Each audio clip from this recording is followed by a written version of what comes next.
उसका 32 पद से पढ़ें। इब्रानियों के पत्र 11 अध्याय उसका 32 पद से।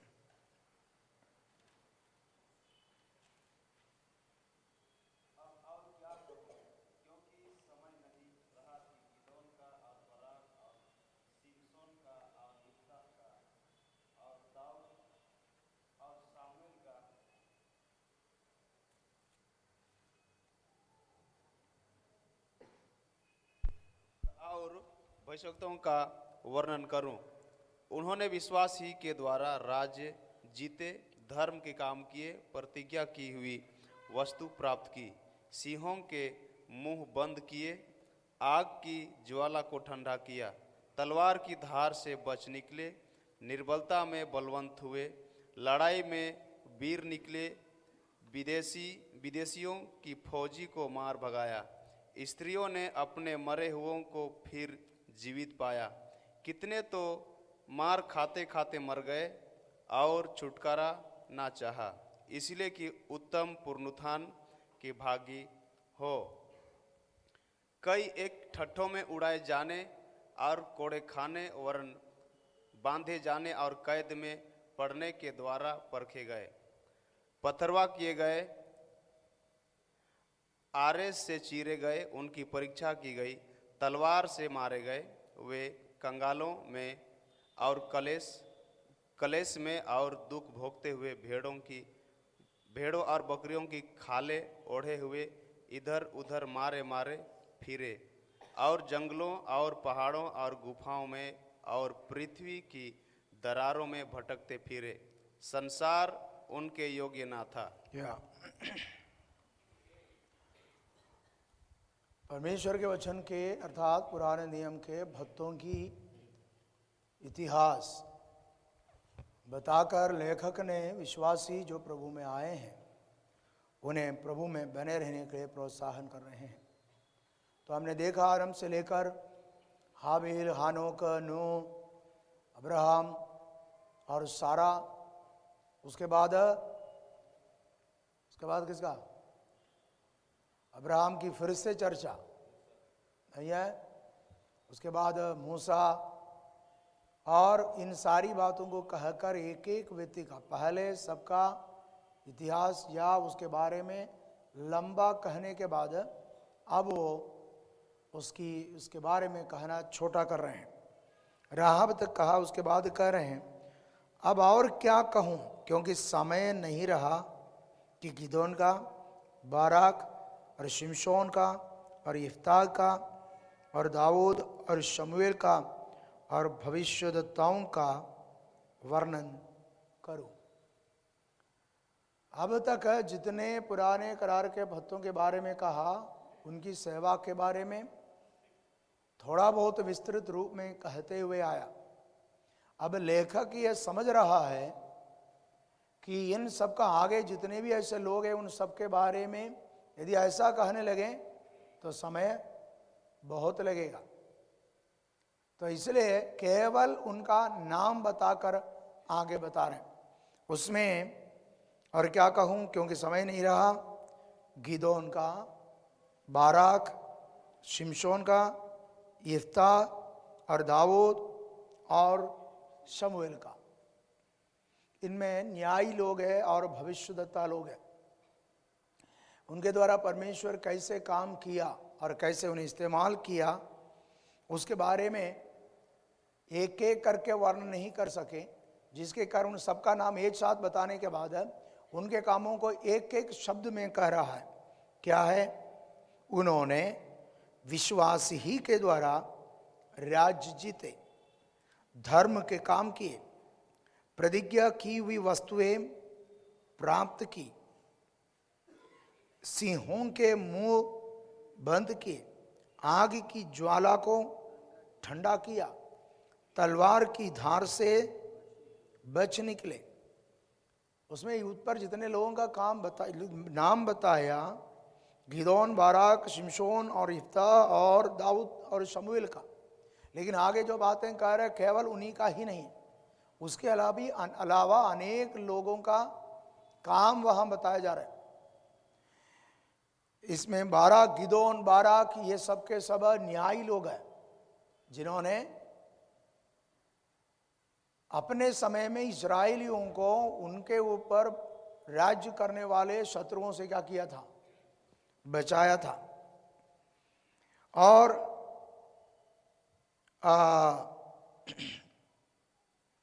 शिमशोन, इसमें शिमशोन का नाम है, शिमशोन का नाम, शिमशोन का नाम कैसे आया? एक प्रकार से शिमशोन का जीवन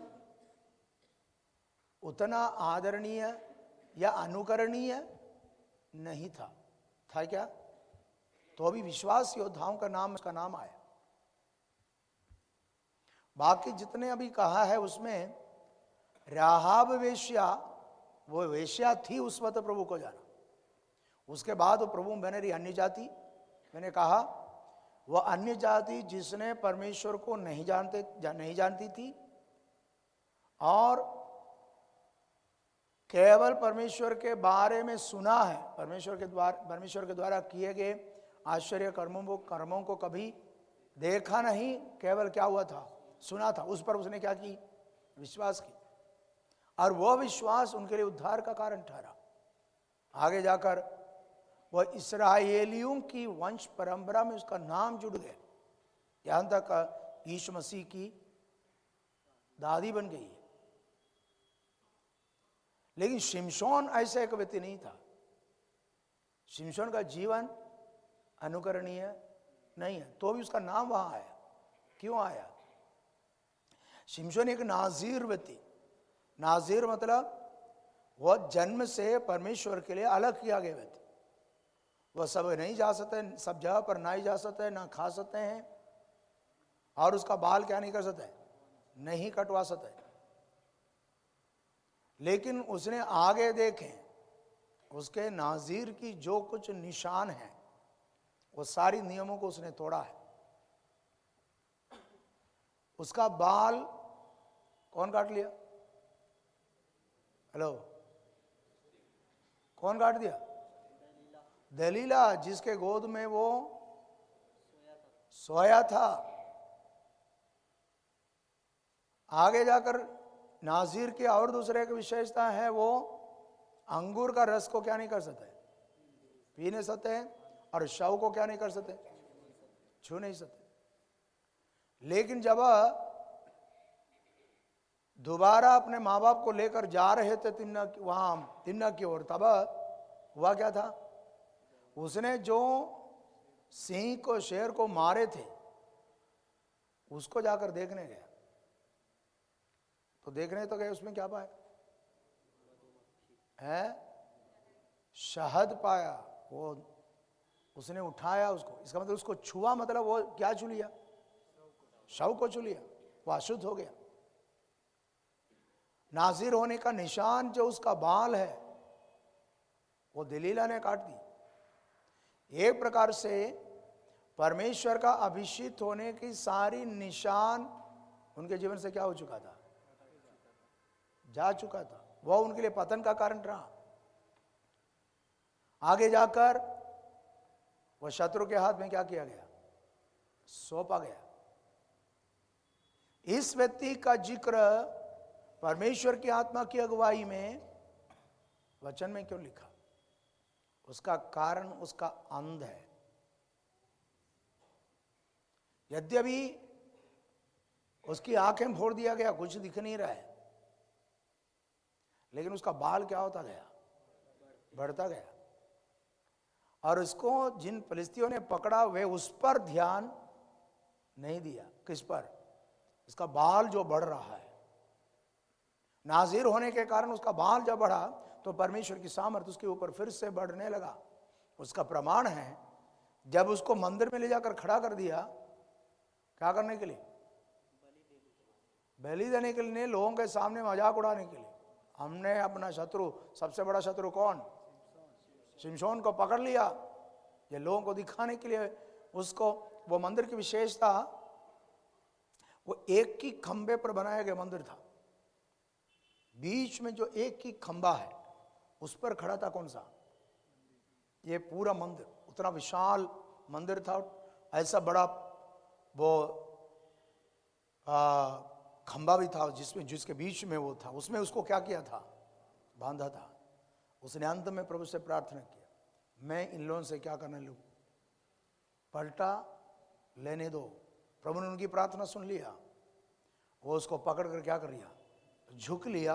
पूरा अंदर मतलब जो उनका स्थान है जहां वे इकट्ठे थे वो सब क्या हो गया, गिर गया। वे सबके सब क्या हो गया, मर गए। उसमें लिखा है जीवन काल में उसने जितने लोगों को मारा उससे ज्यादा लोगों को उसी दिन मारा है। परमेश्वर के वचन में आगे भी इस बात को जो जिन लोगों का जो अगुए हैं उनके अंत को देखा, लिखा है अंत को देखो। शिमशोन का अंत एक प्रकार से दुखद जरूर है, क्या हो गया था, अंधा हो गया था, तो भी उसने उनके शत्रुओं के विरोध में क्या लिया था, पलटा लिया था। और उसने अपने आप को समर्पित करके प्रार्थना की, तब प्रभु उनको क्या किया है, इस्तेमाल किया।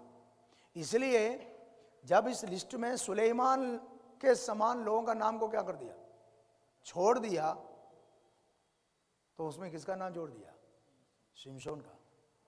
इसका अर्थ यह नहीं है शिमशोन के अनुसार जिंदगी बिताओ, आखिरी में बड़ा काम करके जाएगा, कुछ नहीं होने वाला है। हेलो, लेकिन परमेश्वर की आत्मा जब विश्वास योद्धाओं का नाम लिखा, उसमें शिमशोन का नाम आया। लेकिन सुलेमान का नाम, कौन है सुलेमान, कौन है सुलेमान? यह पृथ्वी पर यदि कोई सबसे ज्यादा ज्ञानवान था तो वो कौन है, लिखा उसके पहले ना आगे, उसके बाद कोई ज्ञानवान आया तो केवल यीशु मसीह है। उससे ज्यादा ज्ञानवान व्यक्ति था कौन, सुलेमान। उसका नाम कहाँ नहीं है, विश्वास योद्धाओं का नाम में नहीं है। क्यों नहीं है? क्योंकि वो स्वर्ग गया ही नहीं होगा। है? कहाँ नहीं गया होगा स्वर्ग? वो स्वर्ग गया है या नहीं, वहां पहुंचने के बाद पता चलेगा। कहां? स्वर्ग पहुंचने के बाद। तो भी वो स्वर्ग जा गया होगा, उसका कहने का कारण यही है, अंत में वो इसने पुस्तक लिखा, कौन सा है, सबोपदेशक। उसमें वो क्या कहते हैं, सब व्यर्थ, मतलब जिंदगी पूरा अनुभव करने के बाद पता चला सब क्या है, व्यर्थ। वो कह रहा है, वो सबोपदेशक लिखा तब है जब उसने अपनी गलती को मानकर अपनी पाप की प्रायश्चित के लिए प्रार्थना करके लिखा हुआ है, कह रहा है। लेकिन नहीं मालूम सच है कि नहीं कि वो मन फिराने के बाद लिखा या प्रभु उसको अंगीकार किया हो। क्योंकि सुलेमान को परमेश्वर ज्ञान दिया था। जब प्रभु ने उनसे पूछा मैं तुम्हारे लिए क्या करूं, उसने धन संपत्ति नहीं पूछा, बल्कि जो प्रजा आपने दिया उसको चलाने का क्या दे, बुद्धि दे। तो प्रभु ने बुद्धि भी दिया और सारा संपत्ति भी क्या कर दिया, दे दिया। लेकिन वो सुलेमान जिसके सामने परमेश्वर कई बार प्रकट हुआ और उसकी प्रार्थना किया, तो स्वर्ग का परमेश्वर वो जो मंदिर बनाया गया था उस मंदिर में अपने शकीने से क्या कर दिया, भर दिया। उनका पिता दाऊद जब मंदिर बनाना चाहा, परमेश्वर ने बोला ये नहीं बनाएगा, तेरा बेटा बनाएगा, सुलेमान। इसका मतलब परमेश्वर का मंदिर सबसे पहले बनाने वाला व्यक्ति कौन था, सुलेमान।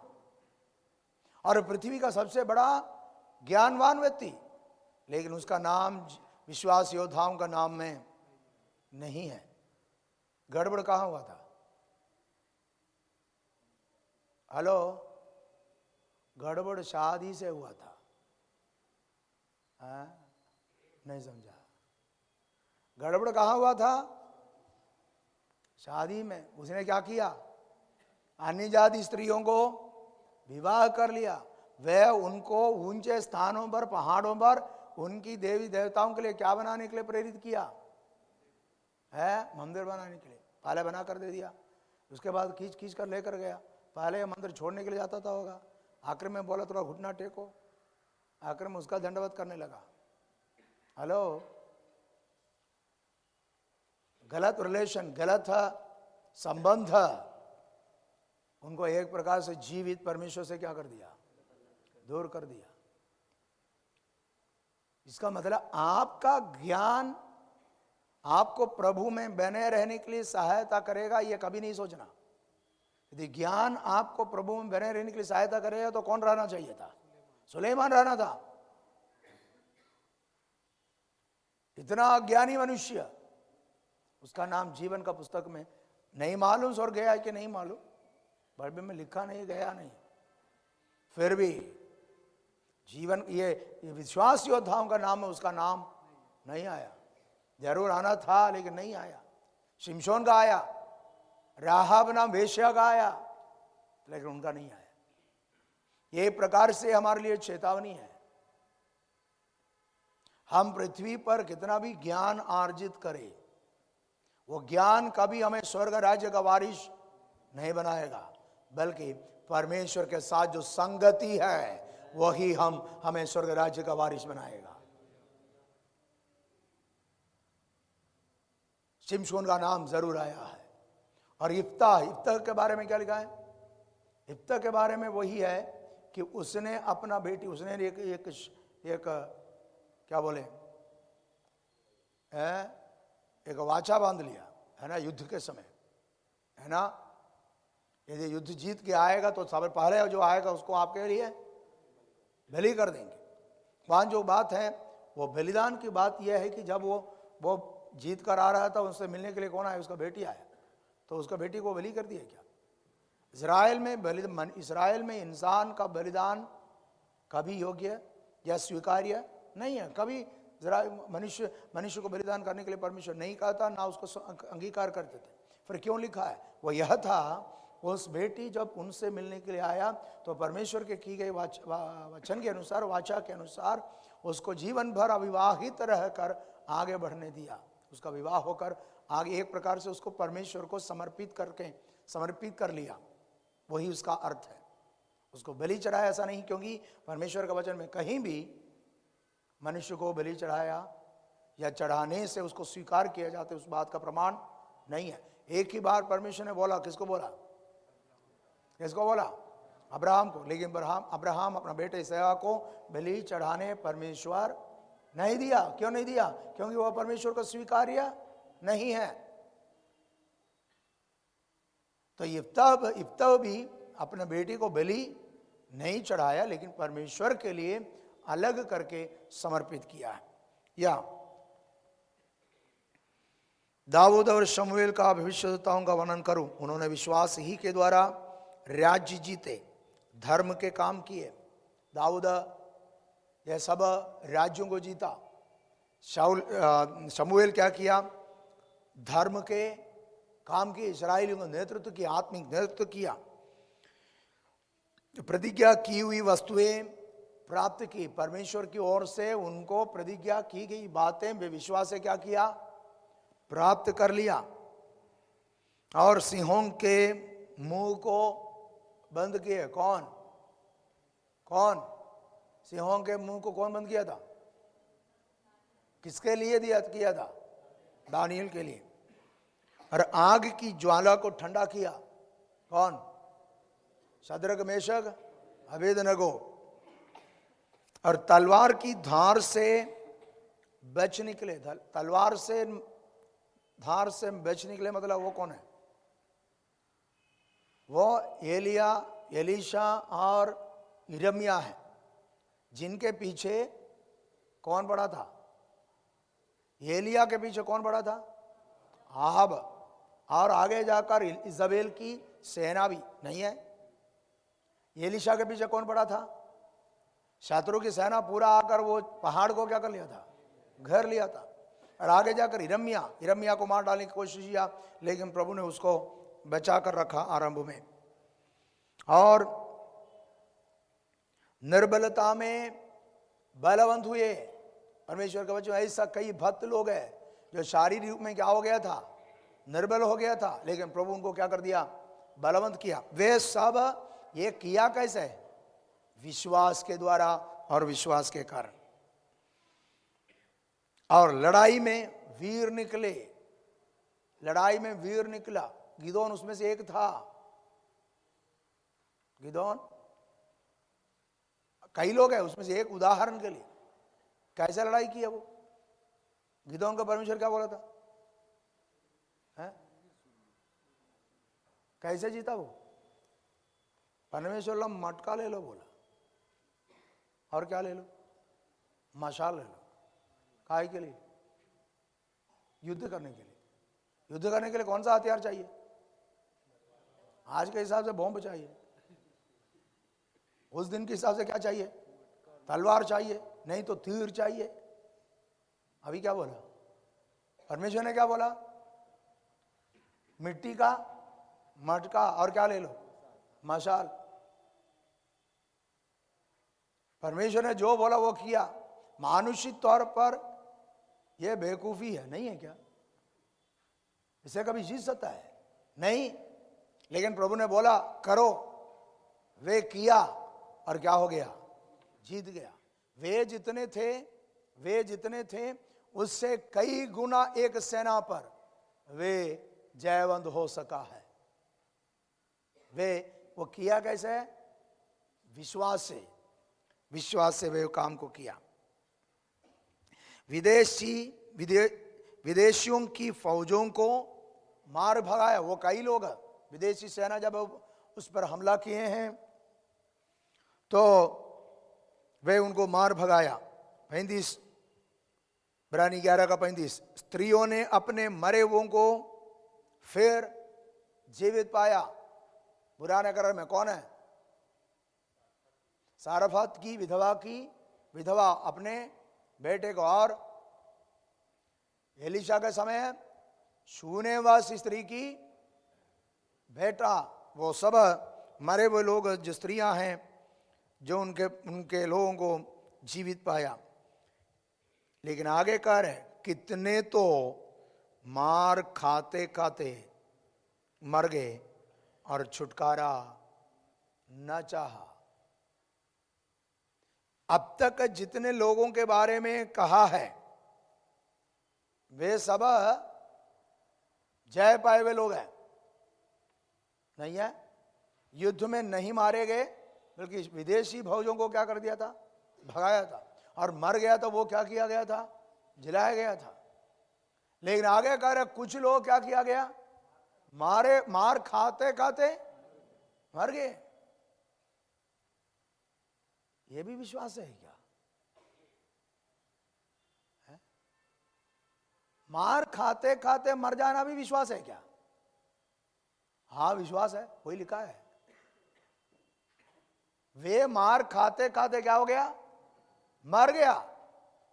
क्यों? क्योंकि उनको था, क्या था? विश्वास। इसका मतलब मार खाना है तो भी विश्वास चाहिए। हेलो, मार खाना है तो भी क्या चाहिए? विश्वास चाहिए। वे मार खाते खाते मर गए। क्यों? क्योंकि लिखा है और छुटकारा न चाहा। क्यों? इसलिए कि उत्तम पुनरुत्थान के भागी हो। पुराने करार के लोगों के बारे में यह कह रहा है।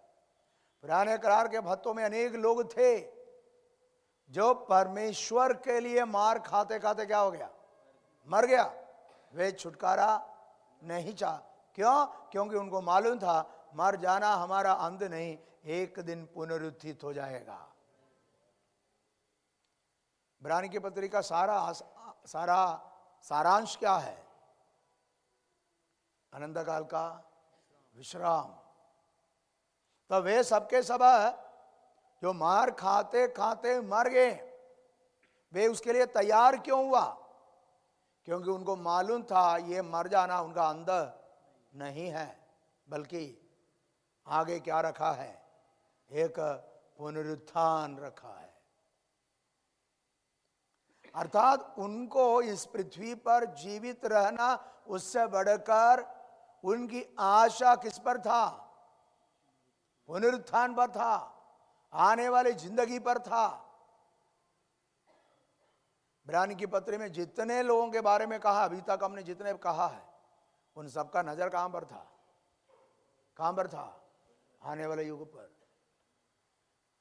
वो हाबील हो, हानोक हो, नूह हो, अब्राहम हो, सारा हो, मूसा हो, वे सबका नजर कहां था? आने वाले युग पर। उसके लिए क्या चाहिए? क्या चाहिए? विश्वास। तो हमारी विश्वास करने का तात्पर्य यह पृथ्वी पर कुछ जीतने का या कमाने का नहीं होना चाहिए। हमारी आशा आने वाला युग होना चाहिए, अनंत जीवन होना चाहिए। इसलिए कहा है वे मार खाते खाते मर गए और छुटकारा न चाहा, इसलिए कि उत्तम पुनरुत्थान की भागी हो। 36 पद। कई एक टट्टों में उड़ाए जाने और कोड़े खाने वरन बांधे जाने और कैद में पड़ने के द्वारा परखे गए। इसका मतलब आरंभ की कलीसिया के विश्वासियों से कई लोग, पुराने करार के भी कई लोग, वे इस परेशानी से होकर गुजरा। क्या क्या है? कई एक ठट्ठों में उड़ाए जाने और कोड़े खाने वरन बांधे जाने और कैद में पड़ने के द्वारा परखे गए। क्या परखा गया? विश्वास है या नहीं। मसीह में आने के कारण मान लीजिए इनमें से कुछ हो जाए, समझ लेना ये हमें क्या कर रहा है? परख रहा है। उस वक्त अवसर है हमारी विश्वास को प्रकट करने का। Hello, praise the Lord. कई बार मसीह के कारण बांधे जाएं, कैद में जाएं, तो बोलेगा यीशु मसीह को छोड़ो, तुमको छोड़ देता। तो आप क्या, कई लोग क्या सोचता है? बता देता मैं छोड़ दिया तो मुझे क्या करेगा? छोड़ देगा। हेलो, कई पादरी भी ऐसा हुआ है, पकड़ कर ले गया, बोला नारियल फोड़ो, बोला फोड़ दिया। आखिर में पूछा ऐसा क्यों किया? अरे मेरा मन में थोड़ी था, नहीं समझा, मैं बचने के लिए क्या किया था, ऐसा किया था। वचन के अनुसार गलत है वो। अवसर वही है। क्या कर रहा है परमेश्वर? तुमको परख रहा है। वे बचने की कोशिश नहीं किया। जब वे बांधे गए, कैद में डाले गए, उनकी निंदा की, ठट्टों में उड़ाया, वे मसीह को नहीं छोड़ा। वे प्रभु में स्थिर रहा। हमें भी परिस्थितियां ऐसा होते जा रहे हैं, आगे हो सकता है ऐसी परिस्थितियों से होकर हम में से कईयों को गुजरना पड़े। तो अब याद रखना, हम कभी मसीह को छोड़ने वाले ना बने। Praise the Lord. वे करेगा तो ज्यादा से ज्यादा क्या करेगा? है? आपको मार डालेगा। खुशी से चले जाना है। कहां? कहां? स्वर्ग में। और क्या है आगे? क्या होगा? पुनरुत्थान होगा। Praise the Lord. वे जब कैद में पड़े, जब उनका ठट्ठों में उन्हें उड़ाए गए, उस वक्त वो इनके द्वारा क्या किया गया? परखे गए और वे उसमें स्थिर रहा है। पथराव किए गए, आरे से चीरे गए। आरे से चीरे गए मतलब क्या होता है? पुराने करार में भी कई लोगों के साथ वो हुआ है। औसत लेख का ये 30-35 साल के बीच में नए विश्वासी, जो नए करार का विश्वासी, कलीसिया के विश्वासियों के साथ जो हुआ, उनके बारे में भी कह रहा हूं। जब नीरो राजा के उस राज्यकाल में, जब यदि पौलुस ये लिख रहा है तो कहां से लिख रहा है वो? रोम में। रोम में कहां है? बंदीगृह में। उसको मार डालने के लिए क्या किया गया? अरेस्ट किया गया। वो संदर्भ एडी 64 से लेकर ऐसा सताव कलीसिया पर हुई है कि अनेक लोग क्या किया गया? मारे गए। मैंने कहा था ये आरे से जो मारे गए वो क्या है मालूम? दो लकड़ियों के बीच में इंसान को बांधेगा, उसके बाद आरे से क्या करेगा? जैसा लकड़ी काटते ना वैसा क्या करेगा? काटेगा, और काट कार का सिर तक आएगा, पूछेगा कि मसीह को छोड़ेगा क्या? वो बोलेगा नहीं छोड़ेगा। फिर से उसको और थोड़ा नीचे करेगा, फिर लकड़ी काटता रहेगा, पूछता रहेगा। आखिरी में लकड़ी का आखिरी भाग आ गया तो फिर उसको क्या करेगा? लकड़ी के साथ उसको काटते थे। तो भी वे मसीह को नहीं छोड़ा। उसके बारे में कह रहे, वो आरे से चीरे गए, उनकी परीक्षा की गई, तलवार से मारे गए, वे कंगाली में और क्लेश में और दुख भोगते हुए भेड़ों और बकरियों की खालें ओढ़े हुए इधर उधर मारे मारे फिरे। ये चमड़े से ओढ़े हुए मतलब वहां क्या लिखा है? भेड़ों और बकरियों की खाले ओढ़े हुए। उससे क्या होता है? ये कच्चा जो चमड़ा है उससे बांधेगा उस शरीर में, उसके बाद उसको कहां रखेगा? धूप में। तो क्या होगा? ये चमड़ा जैसा सिकुड़ता है तो क्या होगा? उसका हर हड्डी क्या हो जाएगा? टूट टूट कर मरेगा। नीरो के समय बहुत अधिक हुआ था ये। तो हो सकता है लेखक ये जो बातें कह रहा है वो रोम में रहते वक्त उनको अरेस्ट किया गया, रोम बंदीगृह में हो, आगे उसका गला कटने वाला है, और आसपास सब ये बातें हो रही है। इस बात को जानकर लिख रहा है ये सब उन लोगों को परखे जाने का था। वे मारे मारे फिरे, भागना पड़ा, भगाता रहा इनको, तो भी वे प्रभु में बने रहे। 38 पद, और जंगलों और पहाड़ों और गुफाओं में और पृथ्वी के दरारों में भटकते फिरे, संसार उनके योग्य न था।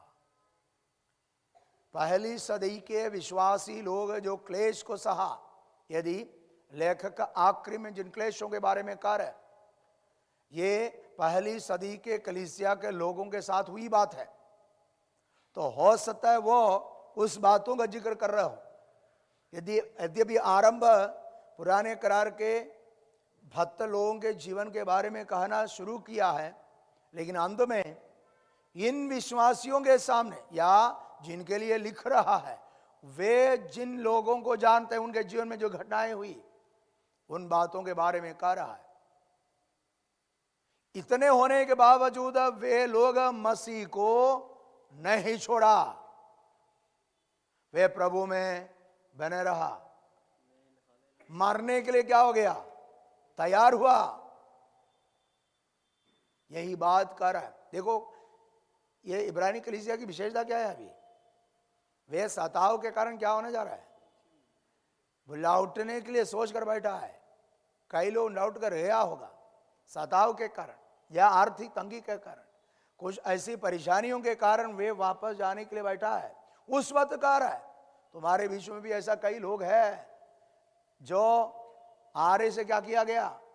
चीरा गया, लेकिन वे मसीह को नहीं छोड़ा, वापस चले नहीं गया।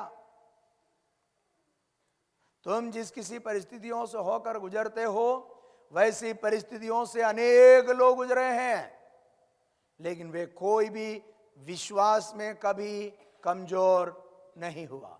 क्यों? क्योंकि उनको मालूम था आगे उनके लिए एक उत्तम भविष्य रखा है, और उनका नजर कहां था? आने वाले मसीह के द्वारा दी जाने वाली विश्राम पर था। इसलिए वो बातें कह रहे हैं। 39वां पद, विश्वास ही के द्वारा इन सब के विषय में अच्छी गवाही दी गई, तो भी उन्हें प्रतिज्ञा की हुई वस्तु न मिला। अब ये जो 39 पद में जो लिखा है, इसके आधार पर ऊपर जो घटनाएं बताया है वो पुराने करार के लोगों का बोल रहा है। कारण विश्वास ही के द्वारा इन सब के विषय में अच्छी गवाही दी गई। ये सब के सब अच्छी गवाही पाए हुए लोग हैं। लेकिन क्या लिखा है, तो भी उन्हें प्रतिज्ञा की हुई वस्तु ना मिला। कौन है प्रतिज्ञा की हुई वस्तु? प्रतिज्ञा की हुई वस्तु पुराने नियम के लोगों के लिए प्रतिज्ञा की हुई वस्तु कौन था? प्रभु यीशु मसीहा। उसको वे लोग प्राप्त नहीं किया। इसका मतलब ऊपर जिन घटनाओं के बारे में कहा है वो हो सकता है नए नियम के विश्वासी लोग जो परिस्थिति से होकर गुजरा वो नहीं होगा। कौन फिर थे? पुराने करार में ऐसे लोग थे जिसका वर्णन हो सकता है हमारे पास नहीं है। ऐसी परिस्थितियों से होकर गुजरे जिनकी जानकारी इन यहूदी कलीसिया के विश्वासियों को है। मेरी बात को समझ रहे क्या? अर्थात ऊपर जो आरे से चीरे गए, खालों को ओढ़ते हुए धूप में डाला, जो जो जो कष्ट और क्लेश के बारे में कहा है वो नए नियम की शुरुआत की कलीसिया के विश्वासी लोग होना जरूरी नहीं है। क्योंकि यहां लिखा वे लोग, उन्होंने विश्वासी ही के द्वारा इन सब के विषय में अच्छी गवाही दी गई है। उसके बाद कह रहे तो भी उन्हें प्रतिज्ञा की हुई वस्तु ना मिला। तो हो सकता है वहां लिखी गई बातें जिनके बारे में लिखे हैं वो उन्हीं लोगों का पुराने करार के भक्त लोग, जो लोग अच्छी वस्तु, प्रतिज्ञा की हुई वस्तु कौन? प्रभु यीशु मसीह को प्राप्त किए बिना या उनके बलिदान को प्राप्त या देखे बिना वे क्या हो गए? मर गए। और आगे लिखा है क्योंकि 40 पद, क्योंकि परमेश्वर ने हमारे लिए पहले से एक उत्तम बात ठहराई कि वे हमारे बिना सिद्धता को ना पहुंचे। ये सारी बातें का पुराने करार के लोग जो इन बातों को पाया है, विश्वास में बना रहा है, परमेश्वर उनके द्वारा आश्चर्य कर्म किया है, वे आने वाले युग पर नजर रखा है, वो स्वदेश स्वर्ग पर है उस पर नजर रखा है, तो भी वे प्रतिज्ञा की हुई वस्तु को प्राप्त नहीं किया। क्यों नहीं किया? वे हमारे बिना सिद्धता को ना पहुंचे। इसका मतलब पुराने करार के लोग भी सिद्धता को प्राप्त करेगा हमारे साथ। नहीं समझा? सिद्धता की पूर्तिकरण कब होगा? उद्धार की पूर्तिकरण कब होगा?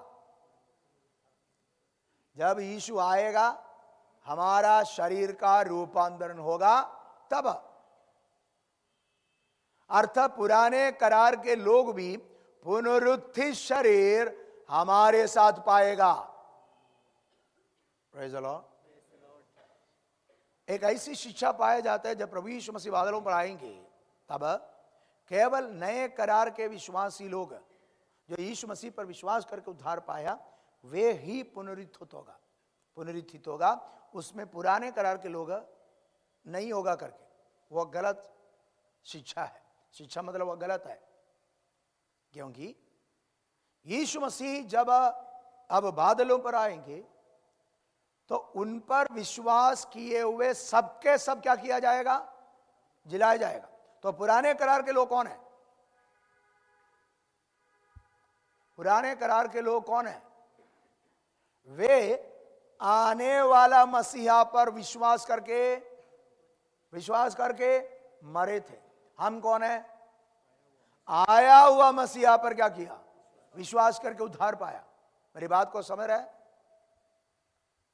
ऐसे शिक्षा दी जाती है कि प्रभु यीशु मसीह जब दोबारा आएंगे तब पुनरुत्थान केवल उन्हीं का होगा जो नए करार में यीशु के मृत्यु के बाद जो उस पर विश्वास करके उद्धार पाए होगा। नहीं है। हाबिल से लेकर जितने भक्त लोग पाए जाएंगे नए करार का भी मिलाकर, वे सबके सब पुनरुत्थित शरीर जब यीशु बादलों पर आएंगे तब प्राप्त करेंगे। क्यों?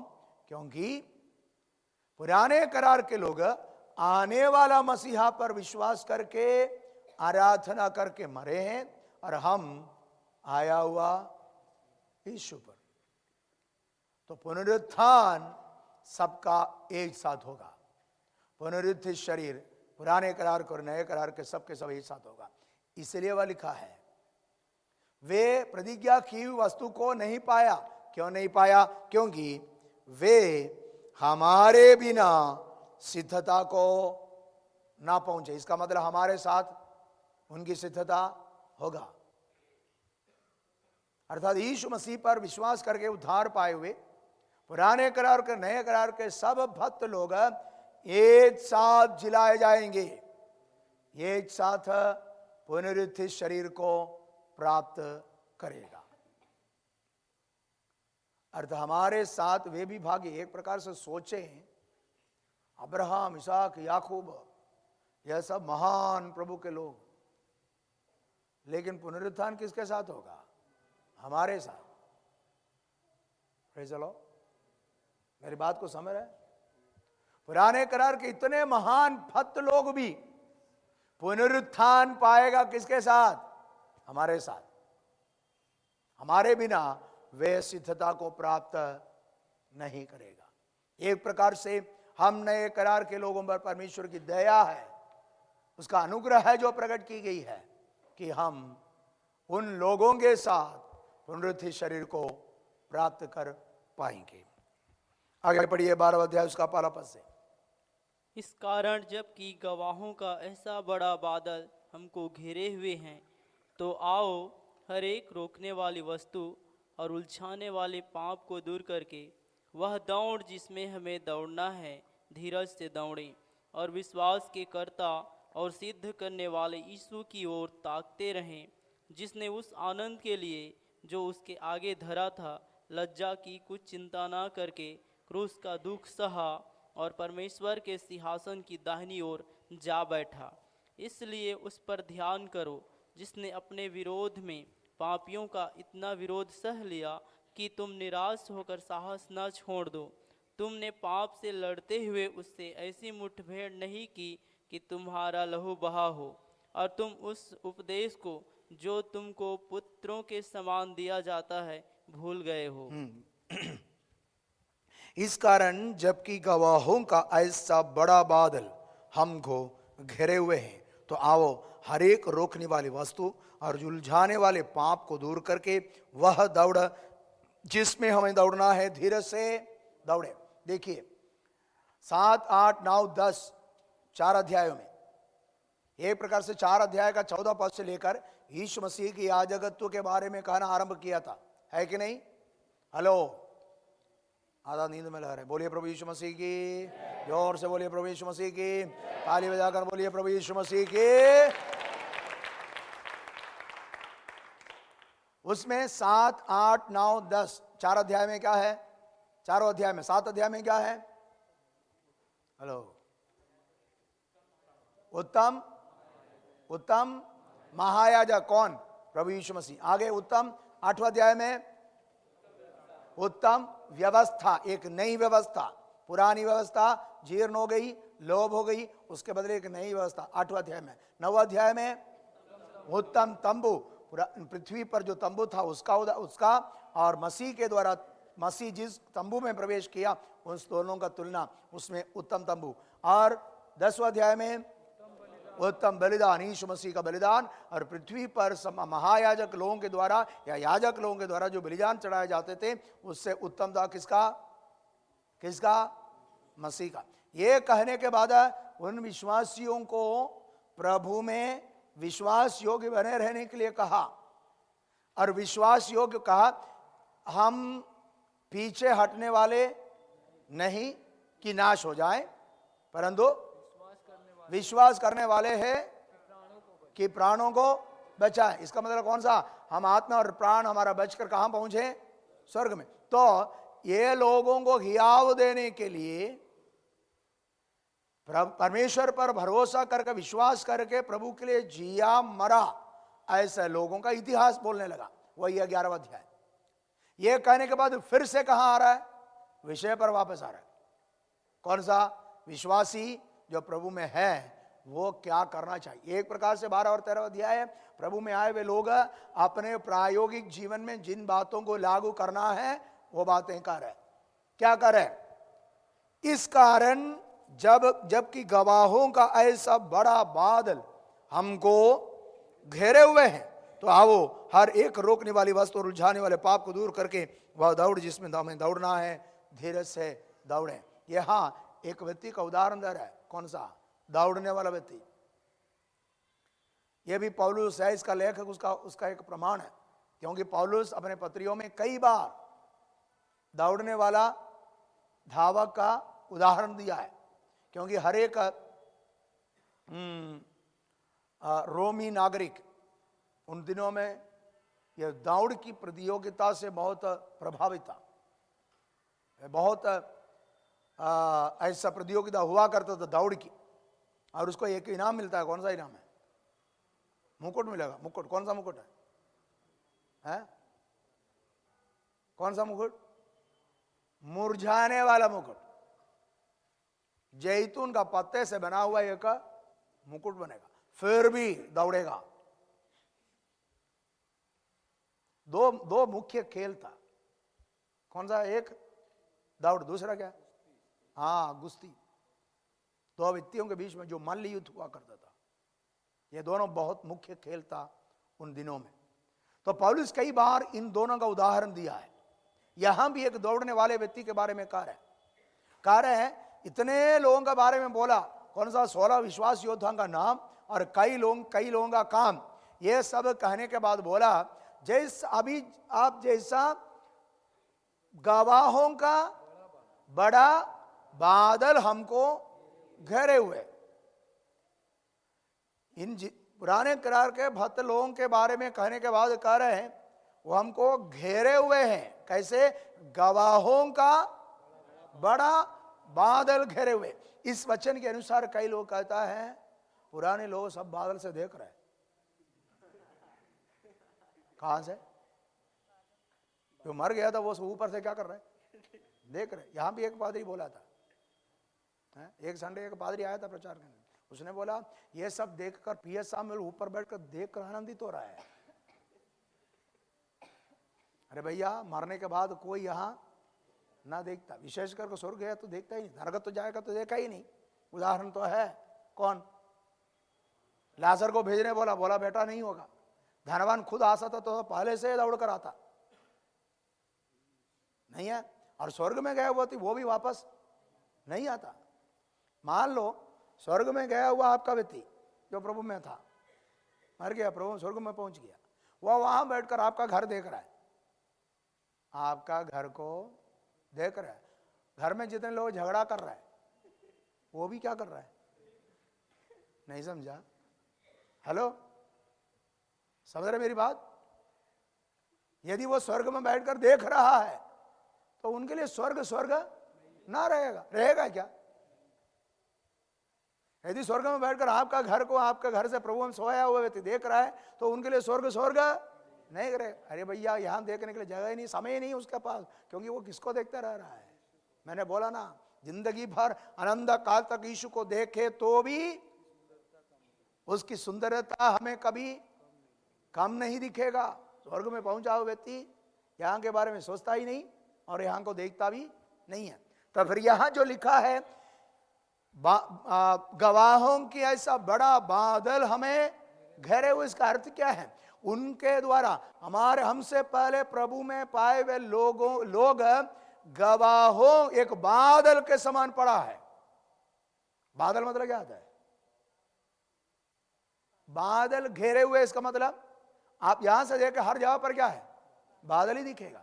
वैसा परमेश्वर पर विश्वास करके उसको प्रसन्न कराए हुए लोगों का बड़ा झुंड है। तो क्या करो? दौड़ो। तुमको जो दौड़ना है दौड़ो। वे क्या किया? दौड़ा और फिनिशिंग पॉइंट में पहुंच गया। तो तुमको पहुंचना है तो तुमको क्या करना पड़ेगा? दौड़ना पड़ेगा। ये केवल क्या है? ये तुम्हारे लिए एक प्रोत्साहन। पौलुस बोला क्या? इसलिए प्रोत्साहन के लिए बोला है। वे इन सारे परेशानियों के बावजूद प्रभु पर बना रहा, विश्वास से आगे बढ़ा, जिसके कारण वो प्राप्त किया। इसलिए कह रहे ऐसा बड़ा बादल के समान विश्वासियों का समूह हमारे पास है, घेरे हुए हैं। तो वो हर एक रोकने वाली वस्तु और उलझाने वाले पाप को दूर करके वह दौड़ जिसमें हमें दौड़ना है, धीरज से दौड़े। ये दौड़ने वाले का विशेषता बोल रहे, वो क्या करना चाहिए? हर एक रोकने वाली वस्तु और उलझाने वाले पाप को दूर करके। दौड़ने वाले का विशेषता यह है, उसको स्पीड में दौड़ने से रोकने वाली जो वेट है, शरीर का वेट हो, और उसका शरीर में पहना हुआ कपड़ा भी क्यों ना हो, वो ज्यादा वेट का नहीं, जितना हल्का रहे उतना स्पीड में वो क्या कर सकता है। कारण विश्वासी भी एक दौड़ में है। इसमें ये दौड़ को रोकने वाली कई बातें पाए जाते हैं, कई वस्तु, उसको क्या करना पड़ेगा? दूर करना पड़ेगा। और उलझाने वाले पाप, यह सब वो विश्राम में प्रवेश करने से रोकता है, उसको क्या करना पड़ेगा? दूर करना पड़ेगा। कौन करेगा? खुद करना पड़ेगा। हेलो, दौड़ने वाले को बोल रहा है दौड़ो, लेकिन ये सबको क्या करना पड़ेगा? ये लेकर दौड़ेगा, दौड़ता रहेगा लेकिन पहुंचेगा नहीं समझा? ये सब रख कर क्या कर रहे हैं? दौड़ रहे हैं, दौड़ेगा जरूर लेकिन पहुंचेगा नहीं। पहुंचना है तो ये रोकने वाली वस्तु और उलझाने वाले पाप को क्या करना पड़ेगा? कौन? आपको क्या मालूम क्या है? वो खुद मालूम है, हर व्यक्ति को मालूम है। मसीह दौड़ में मुझे रोकने वाली वस्तु क्या है, उलझाने वाला पाप क्या है, या उलझाने वाला पाप जो कहा जा रहे हैं विद्वान के अभिप्राय में वो अविश्वास है करके। क्योंकि इस्राएली लोग उनकी उस यात्रा में उनके कनान देश जो उनके वायदा किया है वहां प्रवेश करने से रोकने वाली पाप कौन सा था? अविश्वास। वैसा विश्वासी के जीवन में भी उलझाने वाले पाप जो अविश्वास है वो आ सकता है, उसको क्या करना चाहिए? दूर करना चाहिए। केवल वही नहीं, परमेश्वर के वचन के अनुसार आगे बढ़ने से हमें रोकने वाली सारी बातों से हमें दूर होना पड़ेगा, तभी हम क्या कर सकता है? दौड़ को पूरा कर सकता है। उलझाने वाले पाप को दूर करके वह दौड़ जिसमें हमें दौड़ना है, धीरज से। यह दौड़ में क्या रखना पड़ेगा? धीरज चाहिए। हेलो, क्या चाहिए? धीरज रखना पड़ेगा। जब तक पूरा ना होगा तब तक क्या करना पड़ेगा? आपने पिछले में एक वीडियो देखा होगा, है ना? एक दौड़ रहा था लेकिन क्या हो गया? गिर गया। वो क्या नहीं कर पा रहा था? दौड़ नहीं पा रहा था। तो उसका पिताजी था जो उसका कोच भी था, वो आया और उसको उठाया। दोनों क्या किया? दौड़ा है। आखिरी है, सब कोई पहुंच गया फिनिशिंग पॉइंट में, तो भी वो दौड़ना क्या नहीं किया? बंद नहीं किया, दौड़ता रहा। कहां पहुंच गया? फिनिशिंग पॉइंट में। समझ रहे मेरी बात? उसको मालूम है इनाम मिलने वाला नहीं है। पूछा तो क्यों पूछा? क्यों दौड़ा? बोला मैं दौड़ा मेरे लिए नहीं, मेरा देश के लिए। बोला मेरा देश भेजा है कि मैं दौड़ूं। है जरूर घायल हुआ तो भी मैं मेरे देश के लिए क्या किया हूं? दौड़ा है। कहां तक है? फिनिशिंग पॉइंट तक है। हमें जिस दौड़ा में दौड़ना उसमें दौड़ना है। कैसे दौड़ना है? धीरज से। कई लोग क्या सोचता है? रॉकेट के समान कहां पहुंच जाए, फिनिशिंग शुरू किया कहां पहुंच जाए। नहीं होगा भैया, क्या करना पड़ेगा? धीरज। मसीह जीवन रॉकेट का जीवन नहीं है। Praise the Lord. धीरे से दौड़े। और उसमें जिसमें हमें दौड़ना है, इसका मतलब आपके लिए और मेरे लिए दौड़ परमेश्वर रखा, उसमें दौड़ना है। जो दौड़ता है ना उसके लिए ट्रैक दिया रहता है, नहीं है क्या? है ना? एक बार हमारा एक एथलीट को पहुंच गई थी आगे सबसे पहले, लेकिन कुछ नहीं मिला। कौन? शाइनी विल्सन करके आज सबसे पहले पहुंच गई, कुछ नहीं मिला। क्या हुआ था? ट्रैक क्या हो गया? चेंज हो गया। जिसमें दौड़ना चाहिए उसमें दौड़े। इसका मतलब जैसा दौड़ना चाहिए वैसा दौड़े। अपने मन मर्जी में दौड़ने से इनाम नहीं मिलेगा, पहले पहुंचेगा तो भी नहीं मिलेगा। इसलिए बोला धीरज से जैसा दौड़ना चाहिए वैसा दौड़े। दूसरा पद इब्रानी 12:2, और विश्वास के कर्ता और सिद्ध करने वाले यीशु की ओर ताकते रहे। हेलो, 11वें अध्याय में इतना विश्वास योद्धाओं का नाम सब बता दिया, उनका काम भी बता दिया। उसके बाद अभी क्या बोल रहा है?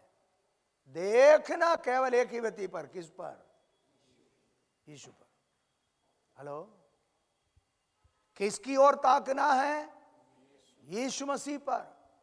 ये सबके सब हमसे पहले दौड़ा है, वे सब प्रतिज्ञा की हुई वस्तु को नहीं पाया तो भी उस आनंद विश्राम की उस स्वर्गीय देश की ओर जा गया है, लेकिन वो नहीं है हमारा आदर्श। हेलो, हमें देखना केवल किस पर है? यीशु पर। क्यों? बाकी सब दौड़ा है, सब दौड़ा है, लेकिन कहीं ना कहीं कुछ ना कुछ तो मिस्टेक हुआ है। नहीं है? अब्राहम, इसहाक, याकूब, सब कोई, हर किसी के जीवन में कहीं ना कहीं, कभी ना कभी कुछ न कुछ तो पराजय हुआ है, लेकिन कभी पराजित ना होकर अपना दौड़ को पूरा करने वाला एक है हमारे लिए, वो हमारा प्रभु यीशु मसीह है। हम उसकी ओर देख कर दौड़ेगा तो जरूर हम सफलता पूर्वक वहां पहुंच सकेगा। इतने सारे लोग बादल के हमें समान हमें घेरे हुए हैं, तो भी हम विश्वास के कर्ता और सिद्ध करने वाले यीशु की ओर ताकते रहे। विश्वास के कर्ता। इस्राएलियों का पाप क्या था? अविश्वास। और हमें क्या चाहिए? विश्वास। वो हमें देने वाला कौन है? प्रभु यीशु। इस पर इसलिए उस पर देखेगा, विश्वास रहेगा। विश्वास के कर्ता और सिद्ध करने वाले। यीशु मसीह की विशेषता क्या है? वो हमें क्या करता है? सिद्ध। दूसरा कोई हमें सिद्ध नहीं कर पाया। पुराने नियम में याजक लोग प्रतिदिन लहू बहाने के बावजूद, महायाजक साल में एक बार अति पवित्र स्थान में पापों के प्रायश्चित के लिए लहू लेकर जाने के बावजूद एक भी व्यक्ति सिद्ध नहीं हुआ, एक भी व्यक्ति नहीं हुआ है। लेकिन प्रभु यीशु जो हमारा महायाजक है, यदि हम उस पर विश्वास करें, हम उसके द्वारा सिद्ध किए जाएंगे। तो हमारा नजर किस पर होना चाहिए? यीशु पर। उसको ताकते रहें, जिसने उस आनंद के लिए जो उसके आगे धरा था, लज्जा की कुछ चिंता न करके क्रूस का दुख सहा और परमेश्वर के सिंहासन के दाहिने जा बैठा। देखो पौलुस किससे बात, लेखक किससे बात कर रहे हैं? इब्रानी कलीसिया के विश्वासी लोग, जो सताव के कारण, परेशानी के कारण कहां जाने के लिए बैठा है? वापस लौटने के लिए सोच कर बैठा है। उनके लिए बोल रहा है, यीशु की ओर देखो। उसने क्या किया था? उसने आगे जो आनंद की बात है, आगे की आनंद को देखकर, जिसने उस आनंद के लिए जो उसके आगे धरा था, लज्जा की कुछ चिंता ना करके क्रूस का दुख सह लिया। यीशु के जीवन में भी दुख हुआ है। कौन सा दुख? क्रूस का दुख। क्यों सह लिया? उसने आगे की आनंद को देखा। वैसा विश्वासी भी जीवन में जब दुख आए, हमारा नजर दुख पर नहीं होना चाहिए, बल्कि उसके आगे रखी गई आनंद पर होना चाहिए, जो परमेश्वर के द्वारा हमें दी जाती है। यीशु की क्रूस की दुख सबसे बड़ा दुख था, नहीं है? यीशु मसीह की क्रूस की मृत्यु सबसे दर्दनाहट मृत्यु था। क्यों? यीशु के समान सैकड़ों लोग क्रूस पर चढ़ाए गए, यीशु के साथ 2 लोगों को चढ़ाया था। हेलो, तो यीशु का दुख सबसे बड़ा दुख क्यों हुआ? यीशु जितना यातनाएं यीशु के साथ हुई, उससे ज्यादा यातनाएं करके लोगों को क्रूस पर चढ़ाकर कई बार मारा है। तो यीशु की यातना, यीशु का दुख सबसे बड़ा युद्ध दुख क्यों रहा है? वह इसलिए था, यीशु जब क्रूस पर मर रहे थे, सारे मनुष्य जाति का पाप का बोझ उस पर डाला। दूसरा, एक भक्त मसीह के लिए जब मारे जाते हैं, उस वक्त वो अकेला नहीं, कौन है उसके साथ? परमेश्वर और उसका स्वर्गदूतों की उपस्थिति। लेकिन यीशु क्रूस पर मरते वक्त देखिए, पिता ने मुंह मोड़ लिया। इसलिए यीशु ने कहा, हे पिता तू मुझे क्यों छोड़ दिया? यही कारण था यीशु का मृत्यु सबसे दुख और दर्दनाहट मृत्यु था। वो किस लिए था? उसने आगे की आनंद को देखा। आगे की आनंद को देखा, इसका मतलब मसीह पर विश्वास करने, वो क्रूस की मृत्यु के सहने के बाद वो मरे हुए में से जिलाए जाएंगे, पिता के देहने बैठेंगे और उन पर विश्वास करके करोड़ों लोग स्वर्गराज का वारिस होगा। यह आनंद को यीशु ने देखा, जिसके कारण यह दुख को भी आनंद से सह लिया। इस पृथ्वी पर जीवित रहते वक्त हम जब दुखित होकर या परेशानी से होकर गुजरते हैं, तब हमारा भी नजर उस अनुग्रह पर, उस आशीष पर होना चाहिए जो आने वाले दिनों में प्रभु हमें देने वाले हैं। Praise the Lord. तब हम ये दुख में भी प्रभु में क्या रह सकते हैं? आनंदित रह सकते हैं। इसलिए हमारा नजर किस पर होना चाहिए? यीशु मसीह पर। इसलिए का उसकी ओर ताकते रहें, लज्जा की कुछ चिंता ना करके क्रूस का दुख सहा और परमेश्वर के सिंहासन के दाहिने जा बैठा। दुख सहा किस बात को सोचकर? आने वाली आनंद को देखकर। आनंद मिला है, क्या है वो? परमेश्वर के सिंहासन के दाहिने जा बैठा। वो आनंद को प्राप्त कर लिया। वो अर्थात दुख सहने के कारण वो आनंद को प्राप्त किया। वैसा ही हम भी यदि दुख सहेगा तो हम भी क्या प्राप्त कर सकता है? आनंद। इसका मतलब विश्वासी होने के कारण आपके जीवन में कोई परेशानी आएगा नहीं, ऐसा वचन नहीं कहता, बल्कि आपके जीवन में दुख और क्लेश जरूर आएंगे। उस वक्त नजर किस पर रखना चाहिए? मसीह पर। याद रखना, मसीह के समान दुख हम किसी का जीवन में नहीं हुआ। उस वक्त हमसे ज्यादा क्लेश से होकर गुजरा हुआ इस शुभ पर हमारा नजर हो तो जरूर हम उस पर जयवंत हो जाएंगे। तीसरा पद, इसलिए उस पर ध्यान करो जिसने अपने विरोध में पापियों का इतना विरोध सह लिया कि तुम निराश होकर साहस ना छोड़ दो। बोल रहे उस पर और ध्यान दो। जिसने अपने विरोध में पापियों का इतना विरोध सह लिया कि तुम निराश होकर साहस ना छोड़ो।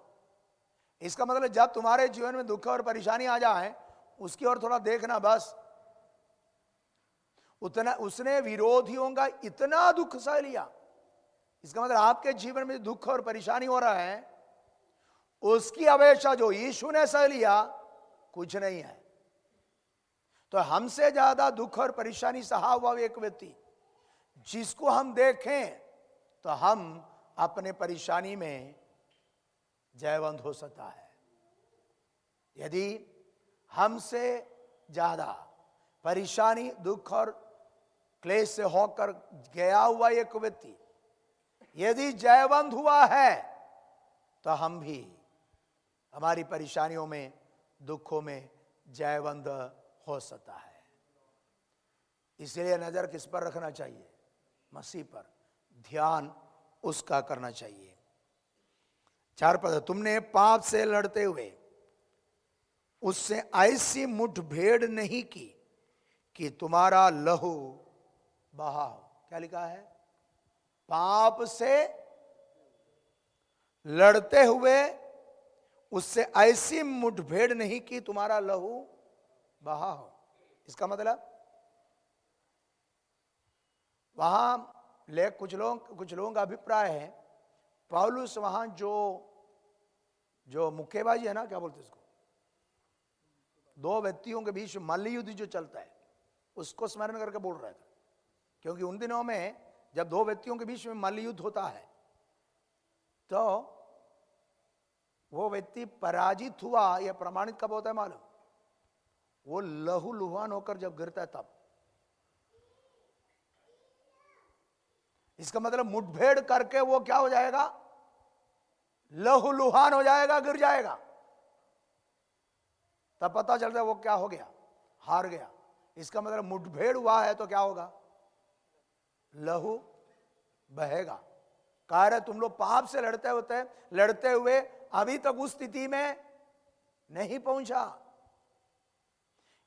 कुछ विद्वान का अभिप्राय यीशु मसीह क्रूस पर मरते वक्त जो लहू बहाया एक प्रकार से वो लड़ रहा था। किससे? पाप नहीं है, मनुष्य जाति का पाप उस पर लाद दिया गया था। उसके कारण एक प्रकार से वह लड़ाई, यीशु लहू बहाया। वैसा हमारा नहीं हुआ। पौलुस कह रहा है विश्वासियों से, इब्रानी कलीसिया के विश्वासियों से, तुम मुठभेड़ करते हुए लहू लुहान होने लायक अभी तक नहीं हुआ। इसलिए उस यीशु पर नजर रखो, ध्यान रखो, और तुम उस उपदेश को जो तुमको पुत्रों के समान दिया जाता है भूल गए हो। इब्रानी कलीसिया के विश्वासियों की परेशानी क्या है? उनके जीवन में सताव हो रहा है, दुख और क्लेश हो रहा है, जिसके कारण सोच रहे क्या हो जाए? हेलो, क्या हो जाए? वापस लौट जाए पुराना धर्म में, यहूदी धर्म में। तब कह रहा है तुम उस उपदेश को जो तुमको पुत्रों के समान दिया जाता है भूल गए हो। तुमको एक उपदेश दिया गया था पुत्रों के समान। क्या है वो? आगे, हे मेरे पुत्र, प्रभु की ताड़ना को हल्की बात न जान, क्योंकि और जब वह तुझे घुटके तो साहस ना छोड़, क्योंकि प्रभु जिससे प्रेम करता है उसकी ताड़ना भी करता है, और जिसे पुत्र बना लेता है उसको कोड़े भी लगाते हैं। नीति वचन 3 अध्याय उसका 11 और 12 पदों को यहां उल्लेख किया जा रहा है। उसमें लिखी गई बातों को सेप्टुअजिंट बाइबल से, वो सेप्टुअजिंट जो बाइबल उसमें से कोट करके बातें कहा है। क्या कह रहे हैं? हे मेरे पुत्र, प्रभु की ताड़ना को हल्की बात ना जान, और जब वह तुझे घुटके तो साहस ना छोड़, क्योंकि प्रभु जिससे प्रेम करता है उसकी ताड़ना भी करता है, और जिसे पुत्र बना लेता है उसको कोड़े भी लगाता है। इब्रानी कलीसिया के विश्वासियों के जीवन में ताड़ना हो रही है। कह रहा है वो ताड़ना क्या है? एक पिता अपना पुत्र को उनका स्वभाव अच्छा बनाए रखने के लिए एक प्रकार से पिता जैसा चाहता वैसा पुत्र बने, उसके लिए क्या देता है? ताड़ना देता है। कारण मसीह में होने के कारण जो दुख और क्लेश तुम्हारे जीवन में आया है वो वही है। कौन सा? पिता होने के कारण तुम पुत्रों को वो क्या दे रहे हैं? ताड़ना दे रहे हैं। मसीह पर विश्वास करने के कारण आपके और मेरे जीवन में आने वाली उन दुखों को हम इस रूप में देखना है। आगे लेखक उस बात को समझा रहा है। इसका अर्थ क्या है? क्या है वो? क्या कहते हैं? 7वां पद, तुम दुख को ताड़ना समझकर सह लो। इब्रानी कलीसिया के विश्वासियों में अभी क्या है? दुख है। पौलुस कह रहा है दुख ना समझो उसको, फिर क्या समझो? ताड़ना। कौन दे रहा है ताड़ना? हेलो, कौन दे रहा है? गणित का टीचर नहीं दे रहा है। हेलो, ताड़ना टीचर नहीं दे रहा है, कौन दे रहा है? पिता। पिता अपना पुत्र को जैसा ताड़ना दे रहे हैं वैसा तुम्हारी ताड़ना हो रही है। तुम्हारे नजर में दुख है, क्लेश है, सताव है, कह रहे समझो ये पिता के द्वारा पुत्र को दी जाने वाली ताड़ना है। क्यों? परमेश्वर तुम्हें पुत्र जानकर तुम्हारे साथ बर्ताव करता है।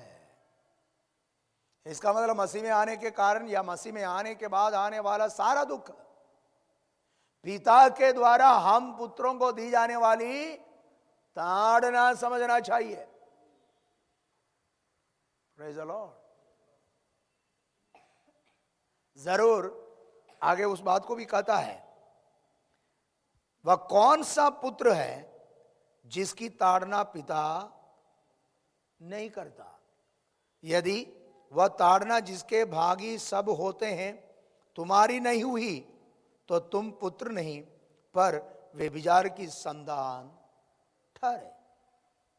कह रहा है कौन सा ऐसा पिता है, कौन सा पुत्र है जिसकी ताड़ना पिता नहीं करता? हेलो, कौन सा पुत्र है जिसकी ताड़ना पिता नहीं करता? कौन नहीं करता? जब उसका असली पुत्र नहीं है तो क्या नहीं करता? असली पुत्र है तो क्या करेगा? ताड़ना देगा। व्यभिचार का पुत्र है तो ताड़ना, व्यभिचार से हुआ पुत्र उसका ऑफिशियल पुत्र है ही नहीं, उसका कुछ भी हो जाए उसको कोई मतलब नहीं है। लेकिन असली पुत्र को पिता क्या करेगा? ताड़ना देगा। इसका मतलब पुत्रों को, बच्चों को क्या देना चाहिए? हाँ, हेलो, कई लोग गर्व से कहते हैं मैं अपने बच्चों को कभी नहीं मारा है, आखिरी में वो तुमको मारेगा तब पता चलेगा। नहीं समझा? अभी तुम उसको नहीं मार रहे ना, आखिर में एक दिन क्या करेगा वो? उल्टा वो तुमको मारेगा। इतना प्रेम ना करना कि बच्चा गलती करे उसको ताड़ने दाने देना भी क्या हो जाए? भूल जाए। वचन में लिखा है क्या देना? झड़ी लगाना चाहिए। क्या क्या लगाना चाहिए? हाँ, झड़ी लगाना चाहिए। कई लोग झड़ी नहीं लगाता, बेल्ट लगाता है। जो हाथ में मिला उसे क्या कर देता है? हाँ, वो गलत है, वो गलत है। घर में क्या होना चाहिए? है? पैसे देकर खरीद कर रख लेना। शहर वाले, गांव में तो बेल्ट बहुत मिल जाएगा। यदि आप पिता है, पुत्र को क्या देगा? ताड़ना देगा। और यहां कार है तुम्हारा दुख अब कलीसिया पर ऐसा सताव आया, उनको लगा कि हमको पीछे जाना, पहले जहां था वहां जाना अच्छा है। कह रहा है यह दुख, यह पिता के द्वारा तुम्हें क्या दी जा रही है? ताड़ना दी जा रही है। यह इस बात का प्रमाण, इसका मतलब यह ताड़ना इस बात का प्रमाण है तुम परमेश्वर का पुत्र है। ताड़ना नहीं हो रहा है इसका मतलब क्या है? तुम परमेश्वर का पुत्र नहीं है। यही बात वहां कह रहे है। यदि वह ताड़ना जिसके भागी सब होते हैं तुम्हारी नहीं हुई तो तुम पुत्र नहीं पर व्यभिचार की संतान ठहरे। हेलो, कई बार हम प्रभु में आने के बाद हमारा जीवन को देखता है, पड़ोसी को जीवन को देखता है, उसको कोई तकलीफ है ही नहीं। जब से प्रभु को जाना तब से लेकर तकलीफ ही तकलीफ हमको। कई बार सोचता है प्रभु ही मुझे क्या कर दिया हो, छोड़ दिया हो, लेकिन बल्कि उल्टा है। यदि आपकी ताड़ना हो रही है, आपका दुख बढ़ रहा है, यह इस बात का प्रमाण है स्वर्ग में एक पिता है, आप उसका संतान है। Praise the Lord. अब जब पिता पुत्र को ताड़ना देता है, मार डालने के लिए नहीं है। हेलो, पड़ोसी ताड़ना देगा तो हो सकता है मार डालेगा, लेकिन पिताजी यदि ताड़ना देगा तो वो मारने के लिए नहीं है बल्कि सुधारने के लिए है। और पिता को पुत्र के प्रति एक आशा है और उसकी एक इच्छा है, मेरा बेटा ऐसा होना चाहिए, वैसा बनाने के लिए की जा रही है। इसलिए उस वक्त उसको ताड़ना समझकर क्या करना चाहिए, सहना चाहिए, छोड़कर पीछे नहीं जाना। कलीसिया के लोग जाने के लिए बेटा बोला नहीं नहीं नहीं नहीं जाना, यही बात वहां अंकार है। 9वां पद, फिर जबकि हमारे शारीरिक पिता भी हमारी ताड़ना किया करते थे और हमने उनका आदर किया, तो क्या आत्माओं के पिता के और भी अधीन न रहें, जिससे हम जीवित रहे। जब शारीरिक पिता ताड़ना दिया है, किया उसका, हेलो, क्या किया? उसका आदर किया, नहीं है क्या? हेलो, सही समय पर जो बाप ताड़ना देता है, उसका आदर माँ बाप करे, बच्चे करेगा, नहीं करेगा? है? नहीं करेगा? करेगा।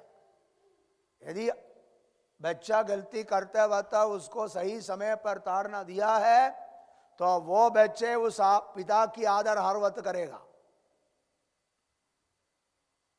यदि शारीरिक पिता जब ताड़ना दी है तो हमने उसका आदर किया, तो अपनी आदर किया, तो क्या आत्माओं के पिता के और भी अधीन न रहें, जिससे हम जीवित रहे। जब परमेश्वर जो हमारा पिता, उसका बारे में लिखा आत्माओं को पिता, जब हमें ताड़ना देते हैं तो हम उसके अधीन रहना है। उससे क्या होगा? जिससे हम जीवित रहे। हेलो, इसका मतलब आपको पिता, परमेश्वर पिता होने के कारण आपको बच्चे के रूप में ताड़ना दे रहे। क्यों? आप जीवित रहने के लिए। हेलो, यदि हम परमेश्वर का संतान होने के कारण हमें ताड़ना दे रहे हैं, तो समझना चाहिए वो इसलिए है कि हम क्या रहे, जोर से बोलिए ना। इसका मतलब यदि ताड़ना दिया नहीं दिया तो, ताड़ना नहीं दिया तो मर जाएगा। हेलो, एक प्रकार से हमारे विचार का विरोध में है। हमको लगता है ताड़ना दे रहे, हमारा क्या होने वाला है, मरने वाला है। लेकिन ताड़ना ना मिलने से क्या हो जाएगा, मर जाएगा। ये ताड़ना मिलने से आप क्या रहेगा, जीवित रहेगा। प्रभु में जीवित रहने के लिए पिता के रूप में हम संतानों का परमेश्वर ताड़ना देता है। वो है दुख जो हमारे जीवन की, और ये समझना चाहिए वो दुख और क्लेश हमें मारने के लिए नहीं है, बल्कि जीवित रखने के लिए है। तो यह बात को समझे। यीशु पर विश्वास करके उद्धार पाए हुए हम सबके सब परमेश्वर का संतान है। परमेश्वर का संतान होने के कारण वो पिता हमारी ताड़ना जरूर देता है। तो समझ लेना चाहिए वो इसलिए देता है कि हम जीवित रहने वाले हो जाए। तो जिंदा रहना या मर जाना है? हेलो, जिंदा रहना है या मर जाना है? जिंदा रहना है ना, तो ताड़ना सहने के लिए तैयार होना चाहिए। दुख को ताड़ना समझो, ताकि हम क्या रहें, जीवित रहें। या 10वां पद, वे तो अपनी अपनी समझ के अनुसार थोड़े दिनों के लिए ताड़ना करते थे, पर वह तो हमारे लाभ के लिए करता है कि हम भी उसकी पवित्रता के भागी हो जाए। हेलो, क्या लिखा है? वे तो कौन? हमारे शारीरिक पिता क्या देते थे? ताड़ना। कैसे? क्या लिखा है? वे तो अपनी अपने समझ के अनुसार थोड़े दिनों के लिए ताड़ना करते थे। हमारे माता पिता हमें ताड़ना देते तो अपनी समझ के अनुसार है। जरूरी नहीं है कि उनका समझ सही रहा हो। है? कई बार अनुचित रूप में भी आपके माता पिता आपको ताड़ना नहीं दिया क्या? आपको लगा होगा काय के लिए मुझे मारा है? हेलो, कई बार बच्चों को मारता जरूर है, मारने वाला आपको भी नहीं मालूम, मार खाने वाला बच्चे को भी नहीं मालूम क्यों मारा है। नहीं समझा? ये बात समझ लेना, बच्चे सब समझता है। पत्नी के साथ झगड़ा कर दिया, पत्नी को नहीं मार सकता है, बच्चे बीच में आया दे दिया। आज सोचते हैं उसको कुछ समझ में नहीं, सब समझ में आता है। इसलिए बच्चे को ताड़ना दिया है तो समझाना चाहिए कि तुमको क्यों ताड़ना दिया है। हेलो, या तो ताड़ना देने के बाद या उससे पहले उसको समझाना चाहिए। है? अच्छा है पहले समझा दे, उसके बाद ताड़ना दे। उसको बोलना चाहिए तुमको क्यों ताड़ना दे रहा है, बोलने के बाद ताड़ना देना चाहिए। या ताड़ना दिया तो बाद में उनको बोलना चाहिए तुमको क्यों ताड़ना दिया है। यहां लिखा शारीरिक पिता अपने समझ के अनुसार थोड़े दिनों के लिए क्या किया? ताड़ना दिया है। तो पर वह तो हमारे लाभ के लिए करता है। कौन? स्वर्ग का पिता, जो हमारा पिता है, स्वर्गीय पिता। वो हमारा ताड़ना इसलिए करता है कि हमारा लाभ हो जाए, हमारे लाभ के लिए करता है कि हम भी उसकी पवित्रता के भागी हो जाए। हेलो, ताड़ना देने का दूसरा उद्देश्य, पहला उद्देश्य क्या है? हम जीवित रहे अर्थात मर न जाए। दूसरा, हम उसके पवित्रता के भागी हो जाए। एक प्रकार से हमें पवित्र बनाए रखने के लिए स्वर्ग का परमेश्वर जो हमारा पिता है, हम संतानों को ताड़ना देता है। इसका मतलब परमेश्वर की ओर से दी जाने वाली सारी ताड़ना है हमें पवित्रता की ओर ले जाएगा, क्योंकि वह पवित्र है, इसलिए वो चाहता है कि हम भी पवित्र बने। उसके लिए क्या जरूरत है? ताड़ना। तो ताड़ना जो दी जाती है, अर्थात ये समझना चाहिए कि कलीसिया के जीवन में, कलीसिया पर ताड़ना हो रही है, दुखों और क्लेशों से होकर गुजर रहे वे लोग, इतना अधिक हुआ वे चाह कि वापस चले जाएं तो ताड़ना नहीं होगा। हो सकता है यहूदी धर्म के लोगों के द्वारा ये सताए जा रहे हो, या और किसी परेशानी उनके जीवन में है जिसके कारण वे वापस जाना कह रहा है नहीं जाना। यह ताड़ना इस बात का प्रमाण है तुम परमेश्वर का संतान है। यह ताड़ना तुम्हें नहीं मारेगा बल्कि जीवित रखेगा, और यह ताड़ना तुम्हें परमेश्वर के पवित्रता के भागी बनाएगा। परमेश्वर ने कहा जैसा मैं पवित्र हूं वैसा तुम भी पवित्र बनो। पवित्र बनने के लिए वो हमें क्या देता है? ताड़ना देता है। 11वां पद, वर्तमान में हर प्रकार की ताड़ना आनंद की नहीं पर शोक ही की बात दिखाई पड़ती है। वर्तमान में इसका मतलब जब ताड़ना दी जाती है उस वक्त क्या नहीं लेता है? वर्तमान में हर प्रकार की ताड़ना आनंद की नहीं पर शोक ही की बात दिखाई पड़ता है। हेलो, जब आपका पिताजी आपको मारा अच्छा लगा था क्या? हेलो, जब माँ बाप हमको मारा है आनंद आया था क्या? है? कोई है क्या जो माँ बाप मारने से आनंदित हुआ था? कोई नहीं है। हम मार खाए तो भी रोया, हम मार रहे तो भी रो रहे।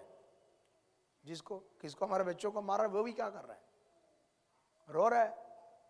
वर्तमान में ताड़ना कभी आनंद की बात नहीं दिखता। तत्काल अर्थात जब आपके जीवन में ताड़ना हो रही है उस वक्त आपके लिए वो आनंद की बात लगता नहीं, आनंद का कारण नहीं ठहरता, पर शोक ही की बात दिखाई पड़ती है। तो भी जो उसको सहते सहते पक्के हो गए हैं, बाद में उन्हें चैन के साथ धर्म का प्रतिफल मिलता है। तत्काल ताड़ना आनंद की बात नहीं है, शोक का कारण है। लेकिन उस ताड़ना को सहते सहते आगे जाएं तो क्या होगा, बात सहते सहते पक्के हो गए।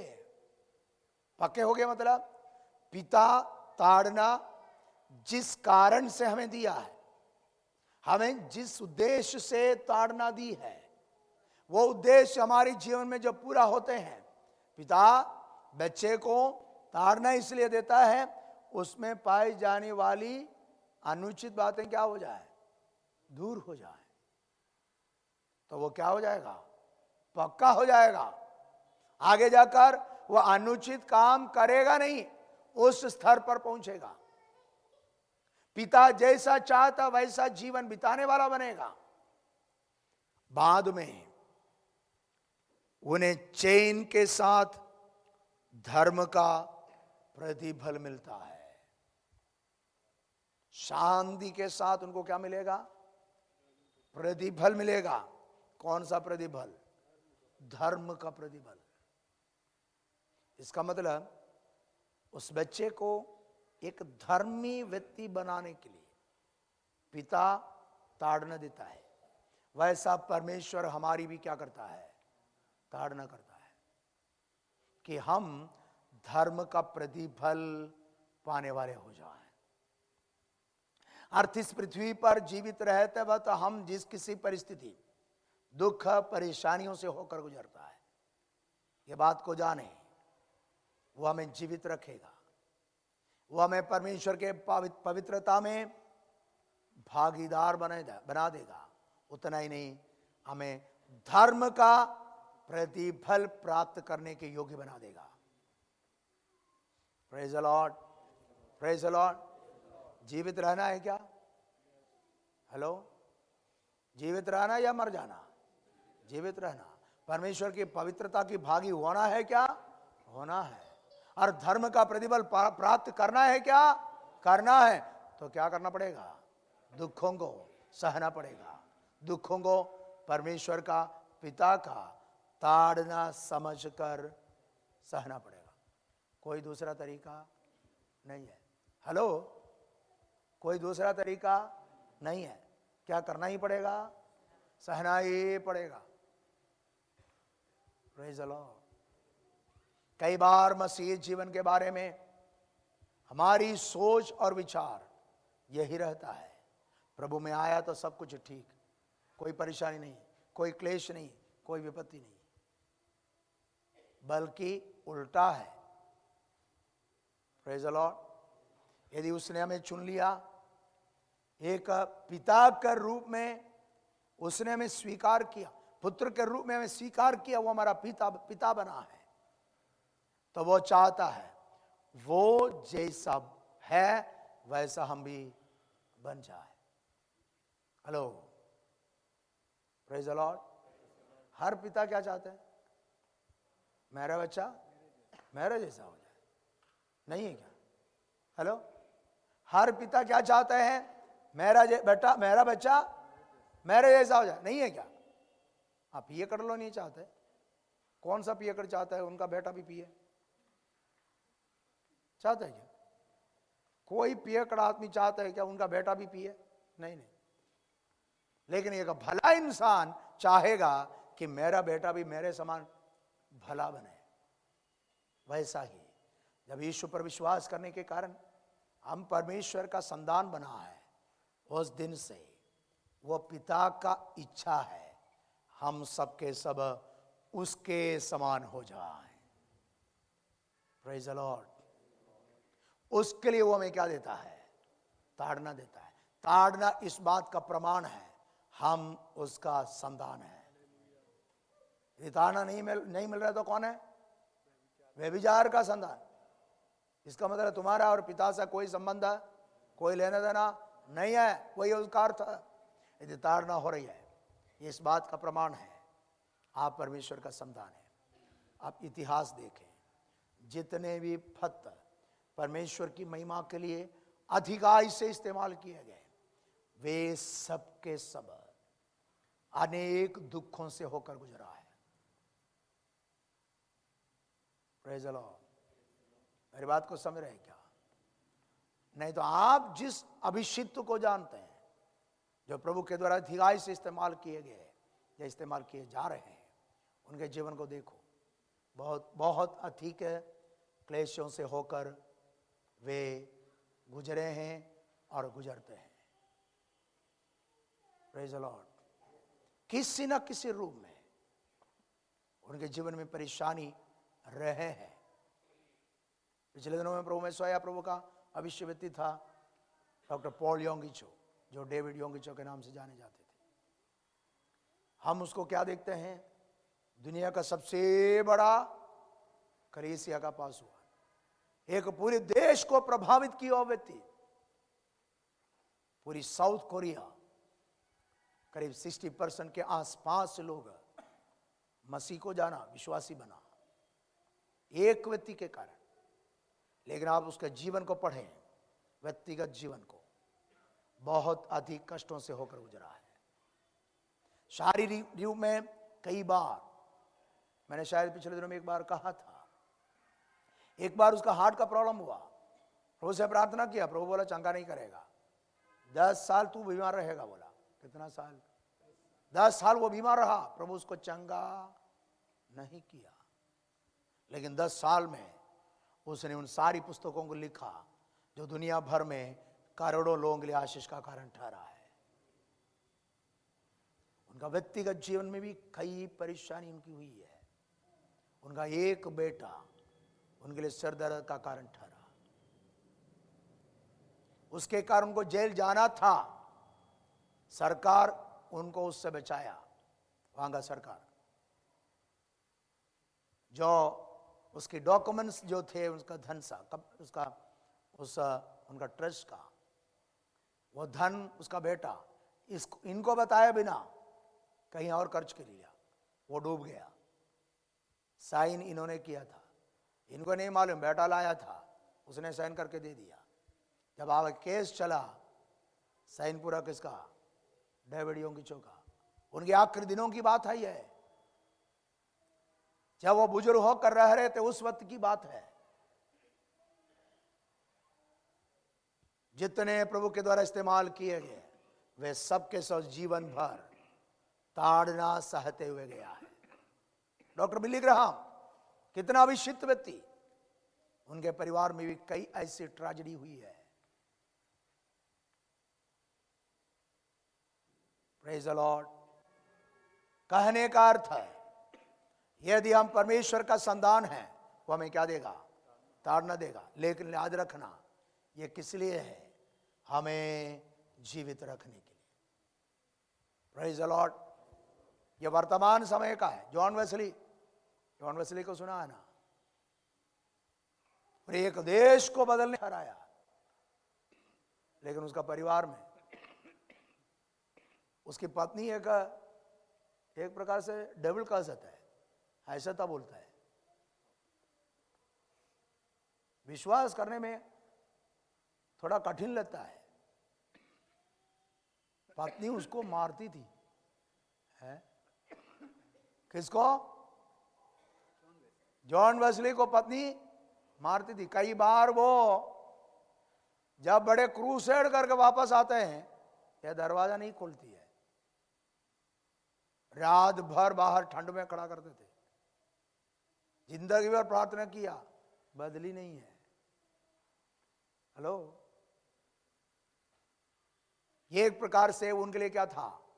ताड़ना, ताकि वो जीवित रहे और परमेश्वर के पवित्रता के भागी हो जाएं और धर्म का प्रतिफल प्राप्त करने वाले हो जाएं। जितने भी अभिषिक्त पाए गए पृथ्वी पर, वचन में भी देखे, उन सबके जीवन में ऐसा किसी न किसी परेशानी पाई गई है।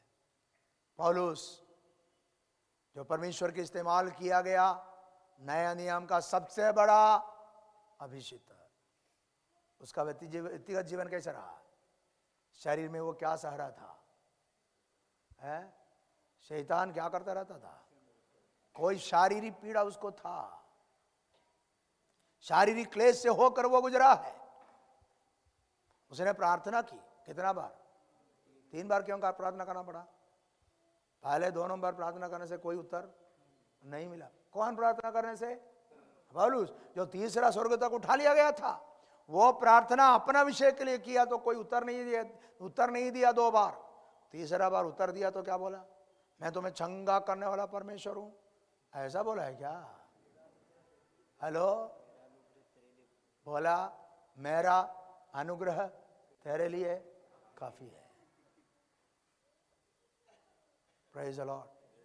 पौलुस की जिंदगी में वो उस परेशानी से दूर नहीं रहा, जिंदगी भर वो परेशानी उनके साथ रहा है।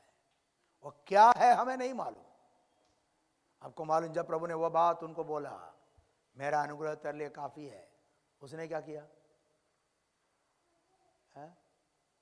हेलो, उसने क्या किया? वो कहता है मैं अपनी निर्बलताओं पर घमंड करूंगा। है, एक बार पढ़िए 2 कुरिन्थियों के पत्र 12वां अध्याय।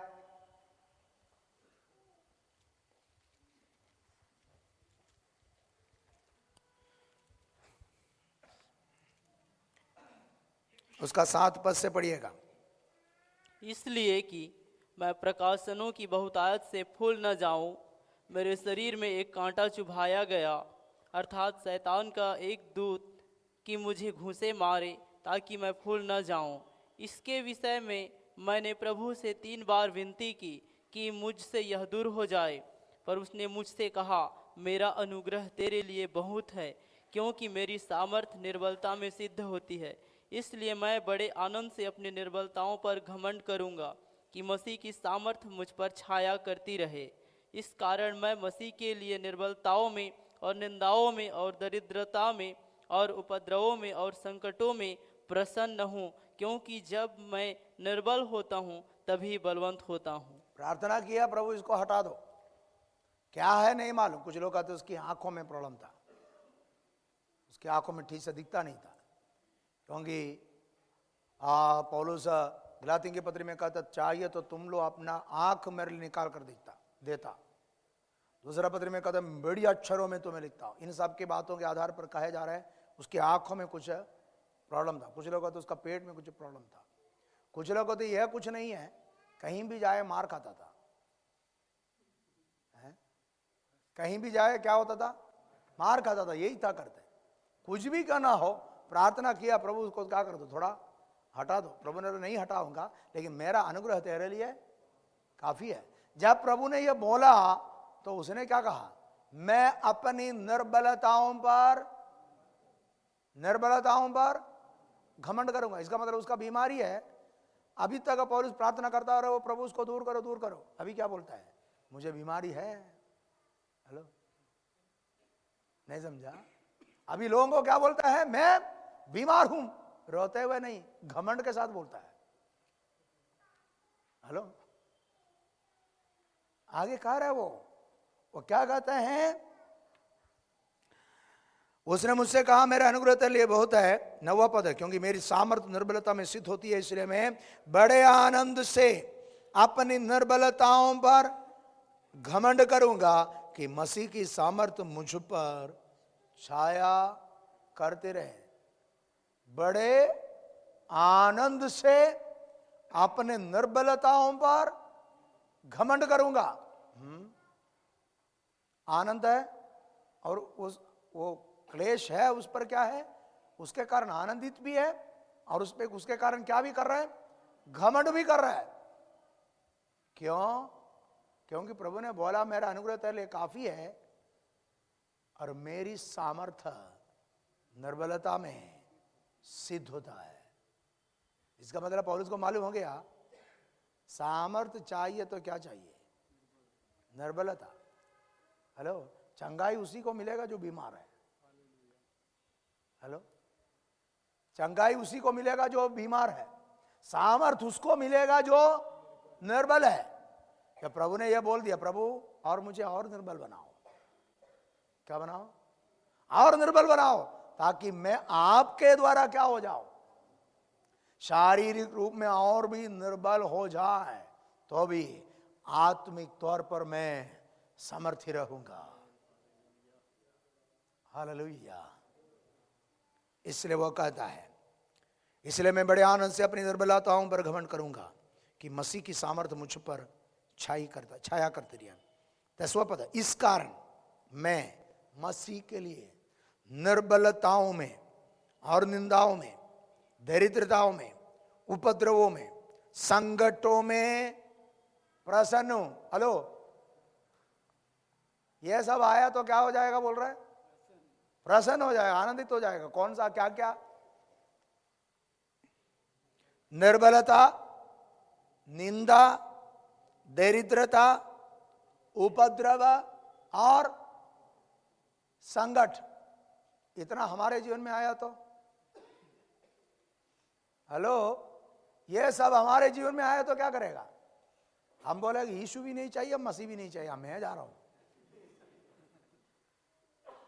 Hello, praise the Lord. इसका मतलब ये सब किसके साथ है? पौलुस के साथ ये सब है। अभी कह रहा मैं इसमें क्या करूंगा? घमंड करूंगा। वो कहता है इस कारण में मसीह के लिए निर्बलताओं में, निंदाओं में, दरिद्रता में और उपद्रवों में और संकटों में प्रसन्न हो। मतलब ये सब आया तो आनंदित है बोलता है। Praise the Lord.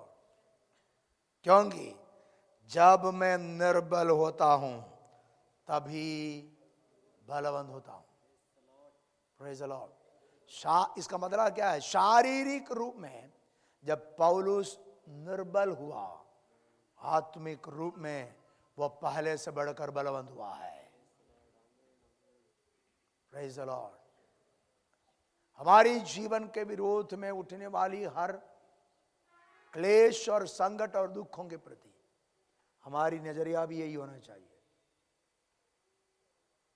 यह संकट, यह दुख परमेश्वर की ओर से दी जाने वाली ताड़ना है, और ताड़ना इस बात का प्रमाण है मैं उसका संतान हूं। और यह ताड़ना इसलिए दिए जाते हैं मैं जीवित रहूं, पवित्रताई में भागी हो जाऊं। किसका?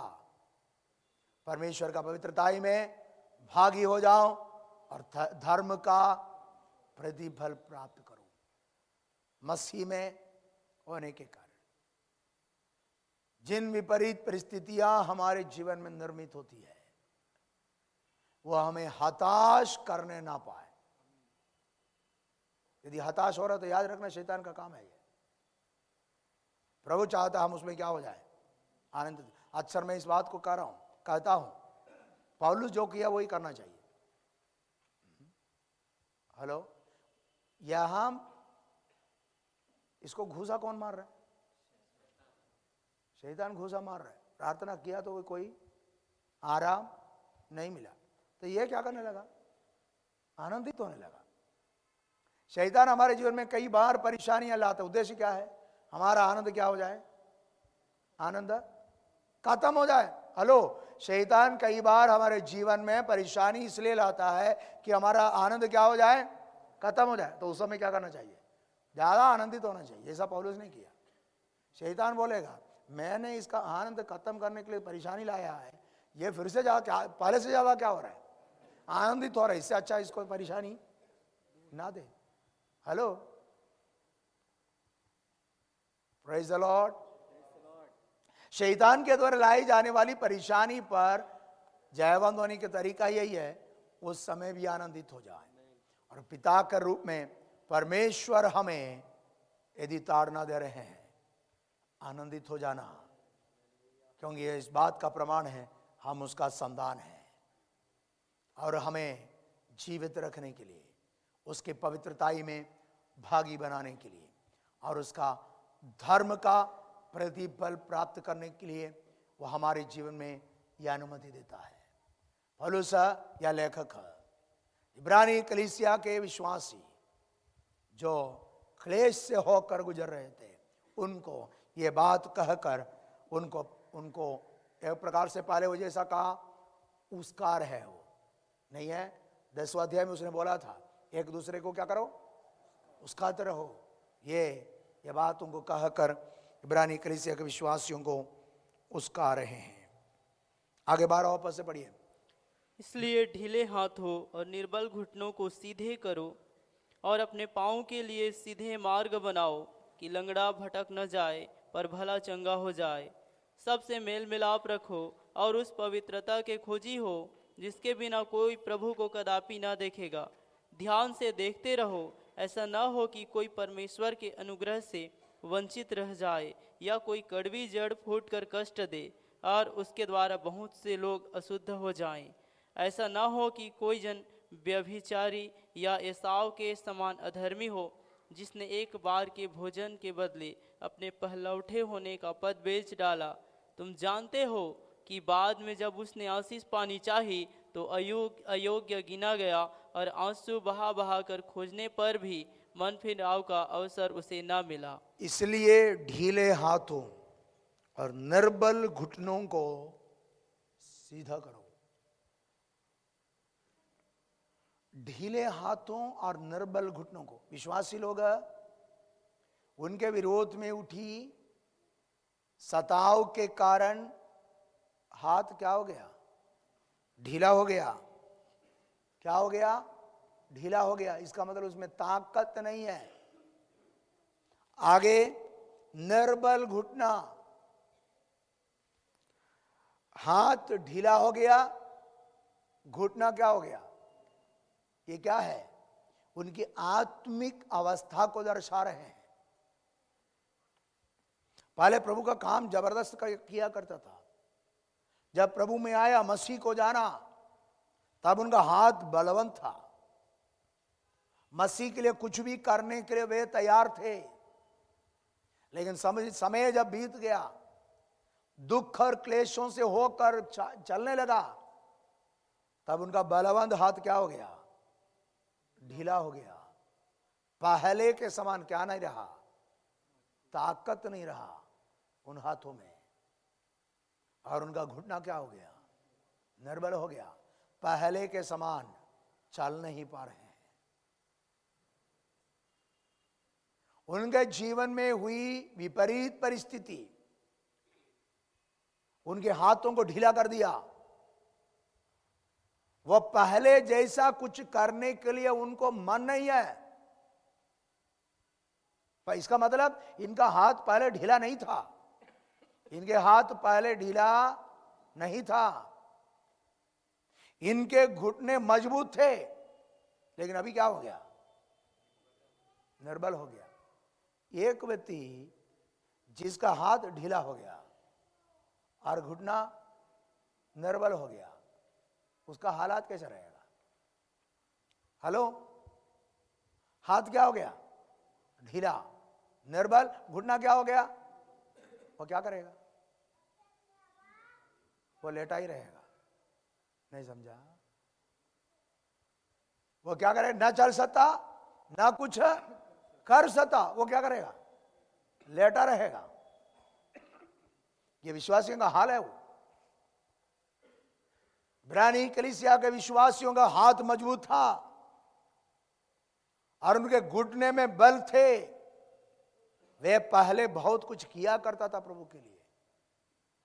वे प्रभु के लिए कहीं कहीं भी जाने के लिए तैयार थे, गए थे। लेकिन परिस्थिति जो इनके जीवन के विरोध में उठी है, उनके हाथों को क्या कर दिया, ढीला कर दिया और घुटनों को निर्बल कर दिया।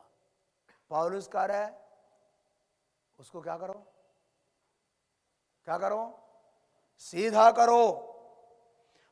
इसलिए ढीले हाथों और निर्बल घुटनों को सीधा करो। कौन करेगा? हेलो, कौन करेगा? ये विश्वासी को करना पड़ेगा। इसका मतलब यह ढीला होने के कारण, यह निर्बल होने के कारण स्वयं है। जरूर परिस्थिति जो उनके जीवन के विरोध में उठी है उसके कारण है, लेकिन उसका मूल कारण वो स्वयं है, क्योंकि उसने इन दुखों को जो उनके विरोध में उठी है उसके सामने हाथ को ढीला कर दिया, घुटने को क्या कर दिया? निर्बल कर दिया। लेखक कह रहा नहीं नहीं, तुम्हारा हाथ और घुटना सीधा होना है। पहले जैसा करना है काम, पहले जैसा जाना है। यदि मुझे सुनने वाला कोई भी एक विश्वासी की आत्मिक जीवन आज इस स्तर पर है, पहले बहुत करते थे, पहले बहुत जाते थे, प्रभु की महिमा के लिए इस्तेमाल हुआ करता था, लेकिन परिस्थितियां आपको ढीला कर दिया, निर्बल कर दिया है। आज रात प्रभु से प्रार्थना कर, प्रभु मुझे फिर से खड़ा कर। हालेलुया। परमेश्वर सामर्थ्य है। याद रखिए, एक बार प्रभु आपको इस्तेमाल किया है, यह इसका प्रमाण है आपको प्रभु इस्तेमाल करना चाहता है। यदि पिछले दिनों में प्रभु आपको इस्तेमाल किया है, आपके हाथों को बलवंत किया है, आपके घुटनों में बल प्रभु ने दिया है कि आप महिमा, प्रभु की महिमा के लिए इस्तेमाल हो जाएं। यद्यपि आज आप ढीला है तो भी याद रखिए, प्रभु सामर्थ्य देगा कि हम बलवंत होकर पहले से बढ़कर काम करने वाले हो जाए। Praise the Lord. वो पिता नहीं चाहता कि हम हमेशा ढीला रहें, निर्बल रहें। वो चाहता है कि हम बलवंत हो जाएं। जो हाथ ढीला हो गया, जो घुटना निर्बल हो गया, वह सीधा हो जाए।